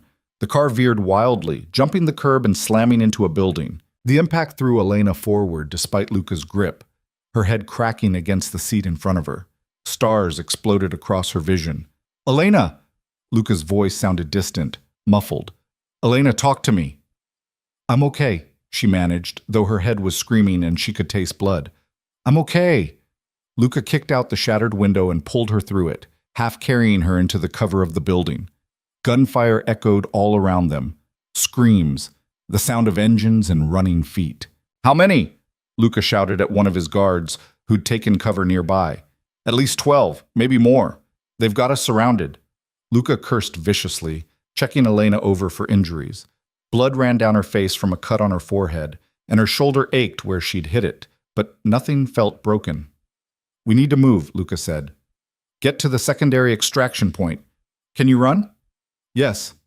He pulled his gun, making sure it was loaded. Then he looked at Elena with an intensity that stole her breath. No matter what happens, you stay behind me. You don't play hero. You don't try to save me. You survive. Understood? Luca, promise me, Elena. Promise me you'll survive this. She wanted to argue, wanted to say they'd both survive or neither would, but the look in his eyes stopped her. I promise. They ran. Through alleys and side streets, Luca leading the way with his remaining guards providing cover.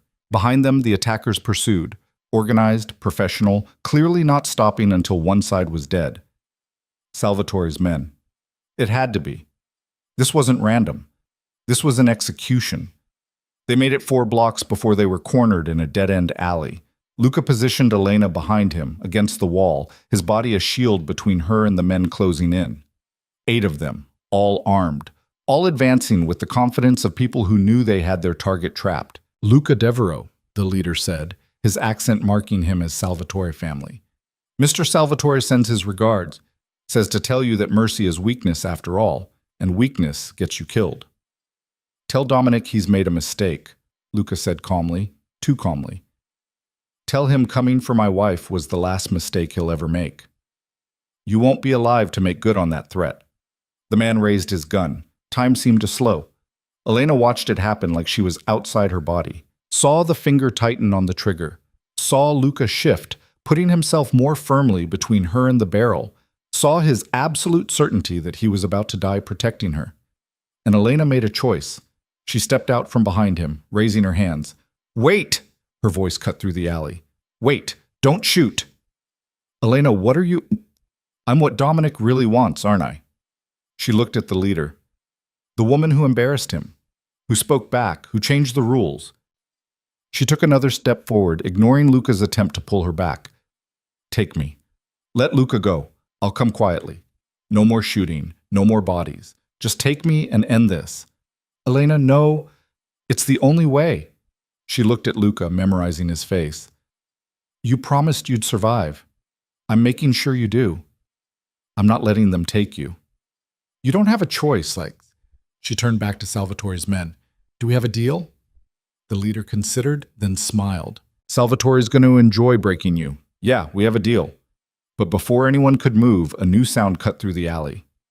Engines, multiple vehicles, and a voice Elena recognized calling out in Russian. I think not. Viktor Kozlov emerged from a car that had just screeched to a stop at the alley entrance, flanked by at least 20 armed men. He looked at the scene, taking in Elena's position, Luca's desperate fury, and Salvatore's men trapped between them. Mrs. Devereaux, Viktor said calmly, step back beside your husband, please. Elena moved quickly, Luca's arm coming around her immediately. Kozlov, the Salvatore lieutenant said nervously, this isn't your business. It became my business when Dominic Salvatore decided to break the very rules we established at the council. No targeting of spouses or family members, no hits without council approval. Victor's voice was ice. He's violated both, which means he's violated all of us.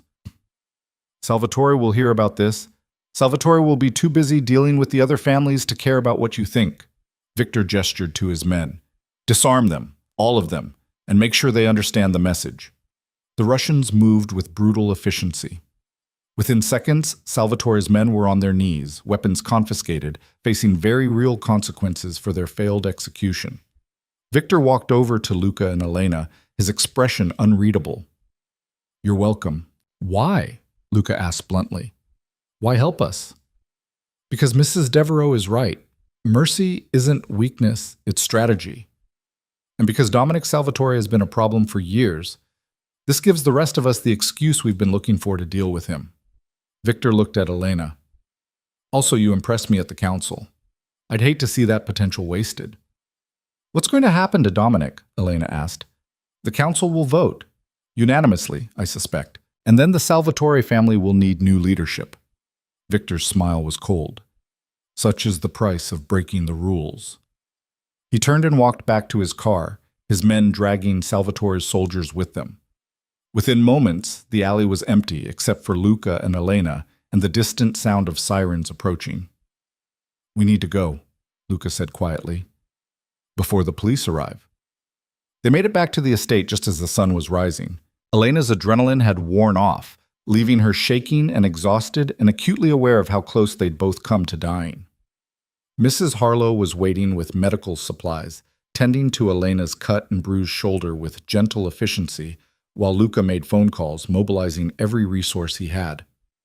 The council is meeting tonight, he told Elena when he finally hung up.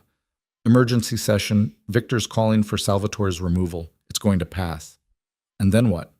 Then we're safe, for real this time. Because every family will know that coming for us means facing not just me, but Victor and every other family that values the rules. He sat beside her, taking her hand carefully. Elena, what you did in that alley was stupid. I know. Was the bravest thing I've ever seen, and the most terrifying. His voice cracked. You were going to sacrifice yourself for me. You were going to die protecting me. I just evened the odds. I love you so much it scares me. Luca pressed his forehead to hers. When I saw you step out from behind me, offering yourself, Elena, my heart stopped. I faced death 100 times without flinching, but the thought of losing you, you didn't lose me. We're both here, we both survived. Because Victor intervened. If he hadn't, but he did. Because of the alliances we built, the mercy we showed, the different way of doing things that made him respect us. Elena cupped his face. Don't you see? Everything we've been trying to do, it worked. It actually worked. Luca pulled her close, and Elena felt him trembling. This man who'd survived so much, who'd been trained never to show weakness, was shaking in her arms. I can't do this without you, he whispered. I thought I could. Thought I was strong enough. But Elena, you've become the thing that keeps me human. If I lost you, I'd become everything I've been trying not to be. Then it's a good thing you're stuck with me. He laughed through what might have been tears. Yeah, it is. The council vote was unanimous. Dominic Salvatore was stripped of his position and exiled, a fate worse than death in their world. His brother, a more reasonable man according to Victor, took control of the family and immediately signed a peace treaty with Luca. The message was clear, the rules mattered, and breaking them had consequences. But more than that, it established something new, a precedent that protecting family wasn't weakness.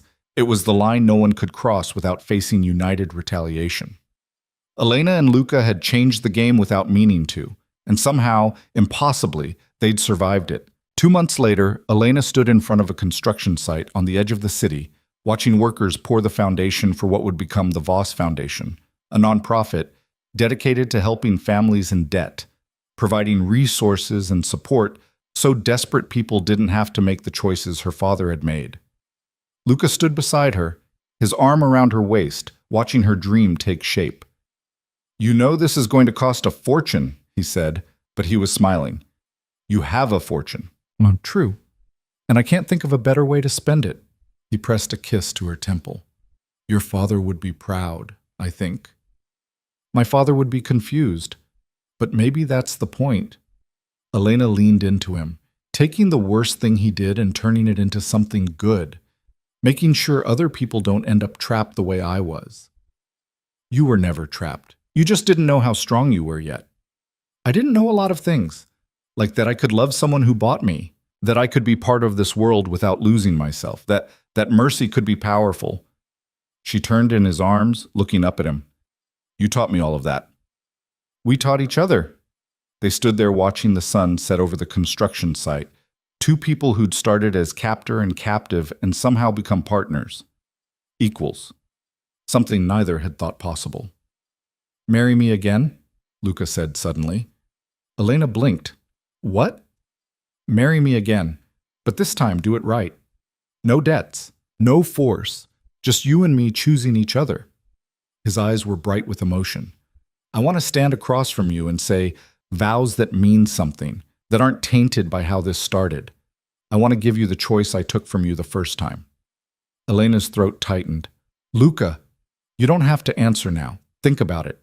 But Elena, I want to marry the woman who stopped a war, who negotiated with killers, who made me believe I could be better, not the terrified girl I forced to the altar." He cupped her face gently. "Will you think about it?" "I don't need to think about it." Elena smiled through tears. Yes, I'll marry you again as many times as you want, because you're right. I'm not that terrified girl anymore. I'm someone who chose this life, chose you, and I'd choose you again every single day." Luca kissed her like she was oxygen and he'd been drowning, like she was the answer to every question he'd ever asked, like she was home. And maybe she was. The second wedding happened on a Sunday morning in the estate gardens, surrounded by flowers instead of guards. Mrs. Harlow was there, crying openly. Marcus and his daughter, healthy now because of the surgery Luca had paid for. Daniel, the man Elena had saved from the Kozlovs. Viktor Kozlov himself standing as witness. Even James the driver grinning like he'd won the lottery. No weapons, no threats. Just people who'd become family in the strangest ways possible. Elena wore white again, but this time it was a dress she'd chosen. Simple, elegant, hers. And when she walked toward Luca through the garden, they'd walked together 100 times. She wasn't being led. She was choosing, every step. Luca waited for her in a suit that made him look almost normal. Almost like a regular man marrying the woman he loved instead of a crime boss recommitting to his wife. The officiant was the same nervous man from before, but this time he smiled as he began. "We are gathered here today to witness the union, the chosen union, of Luca Dante Devereaux and Elena Marie Voss." Luca's hand found hers, and Elena felt the tremor in his fingers. He was nervous. This man who'd faced death 100 times was nervous marrying her. It made her love him even more. "Luca, do you take Elena to be your wife? To love and cherish, to support and protect, to be her partner in all things for as long as you both shall live?" "I do." His voice was steady. "Sure. I choose her. Today and every day. Not because I have to, but because I want to. Because she's made me believe in things I thought were impossible. Like redemption. And love. And being better than what I was made to be." Elena's eyes filled with tears. "And Elena, do you take Luca to be your husband? To love and cherish, to support and protect, to be his partner in all things, for as long as you both shall live?" "I do." Elena's voice rang clear and strong. "I choose him. Not because I was forced, not because I had no other option. but because he's shown me that people can change, that love can exist in the darkest places. That being strong means knowing when to show mercy. I choose him, every part of him, every day. Luca's eyes were bright with unshed tears. Then by the power vested in me, I now pronounce you husband and wife, again, for real this time. The officiant smiled. You may kiss your bride. Luca pulled Elena into his arms and kissed her in front of everyone. A kiss that was a promise and a celebration and a beginning. A kiss that tasted like freedom and choice and hope. When they pulled apart, cheers erupted from their small gathering. Mrs. Harlow was sobbing. Victor was actually smiling, and Elena felt lighter than she had in her entire life. This was real. This was chosen. This was theirs. The reception was simple: food and music and laughter. Luca danced with Elena in the garden while the sun set, just like they had that first night on the balcony. But this time, there was no fear, no uncertainty, just joy. I have something for you, Luca said as they swayed together. A wedding gift. You already gave me everything. Not everything. He pulled back, reaching into his jacket. Here. He handed her a folder. Elena opened it, confused, then froze. Legal documents, transferring half of everything he owned into her name. The estate, the businesses, the accounts, everything. Luca, what? You said you wanted to be partners, equal partners. This makes it legal. You're not just my wife. You're my partner in every sense. What's mine is yours.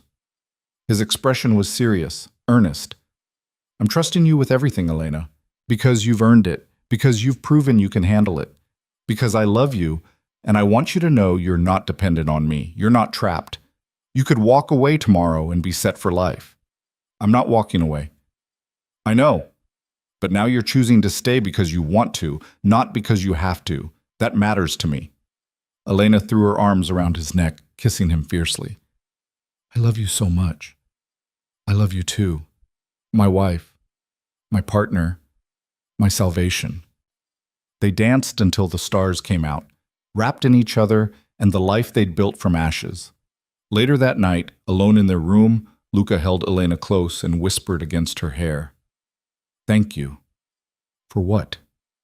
For seeing me, for staying, for making me believe I could be more than what I was. His voice was rough with emotion. For loving me when I didn't deserve it and making me want to deserve it. You deserve it now, Elena said firmly. You deserve everything. Happiness, peace, love, all of it. So do you. Then I guess we're lucky we found each other. Luck had nothing to do with it. You walked into my life and changed everything, made me question everything, made me want to be better. He kissed her softly. You saved me, Elena. In every way a person can be saved. We saved each other. And they had. The girl who'd been invisible had found her voice. The monster who'd been trained to feel nothing had learned to love. Together, they'd built something impossible. A partnership forged in darkness, but chosen in light. A love that had started with force, but become the freest thing either had ever known. They'd changed the rules of their world, proven that mercy could be strength, that love could exist in the darkest places, that people could choose to be better than what they were made to be. And as Elena drifted off to sleep in Luca's arms, she thought about the girl she'd been 4 months ago, terrified, alone, trapped by her father's debts. That girl wouldn't recognize the woman she'd become, the woman who negotiated with killers, who stopped wars, who stood beside a crime boss as an equal and made him believe in redemption. But Elena recognized her, knew exactly how she'd gotten here, through choosing courage over fear, love over hate, hope over despair, through choosing Luca over and over again, until the choice became as natural as breathing. And Luca, broken, dangerous, desperately trying to be worthy of her love, had chosen her right back, had let her change him, had become the man she saw when she looked past the monster. Together, they'd rewritten their story, turned captivity into partnership, possession into love, darkness into light. And in a world that rewarded violence and punished mercy, they'd done the impossible. They'd chosen each other, really chosen each other. And they'd survived, more than survived. They'd thrived, and they would continue to thrive, together, as partners, as equals. as two broken souls who'd found wholeness in each other. For as long as they both shall live. The debt that became a marriage had become something neither could have imagined.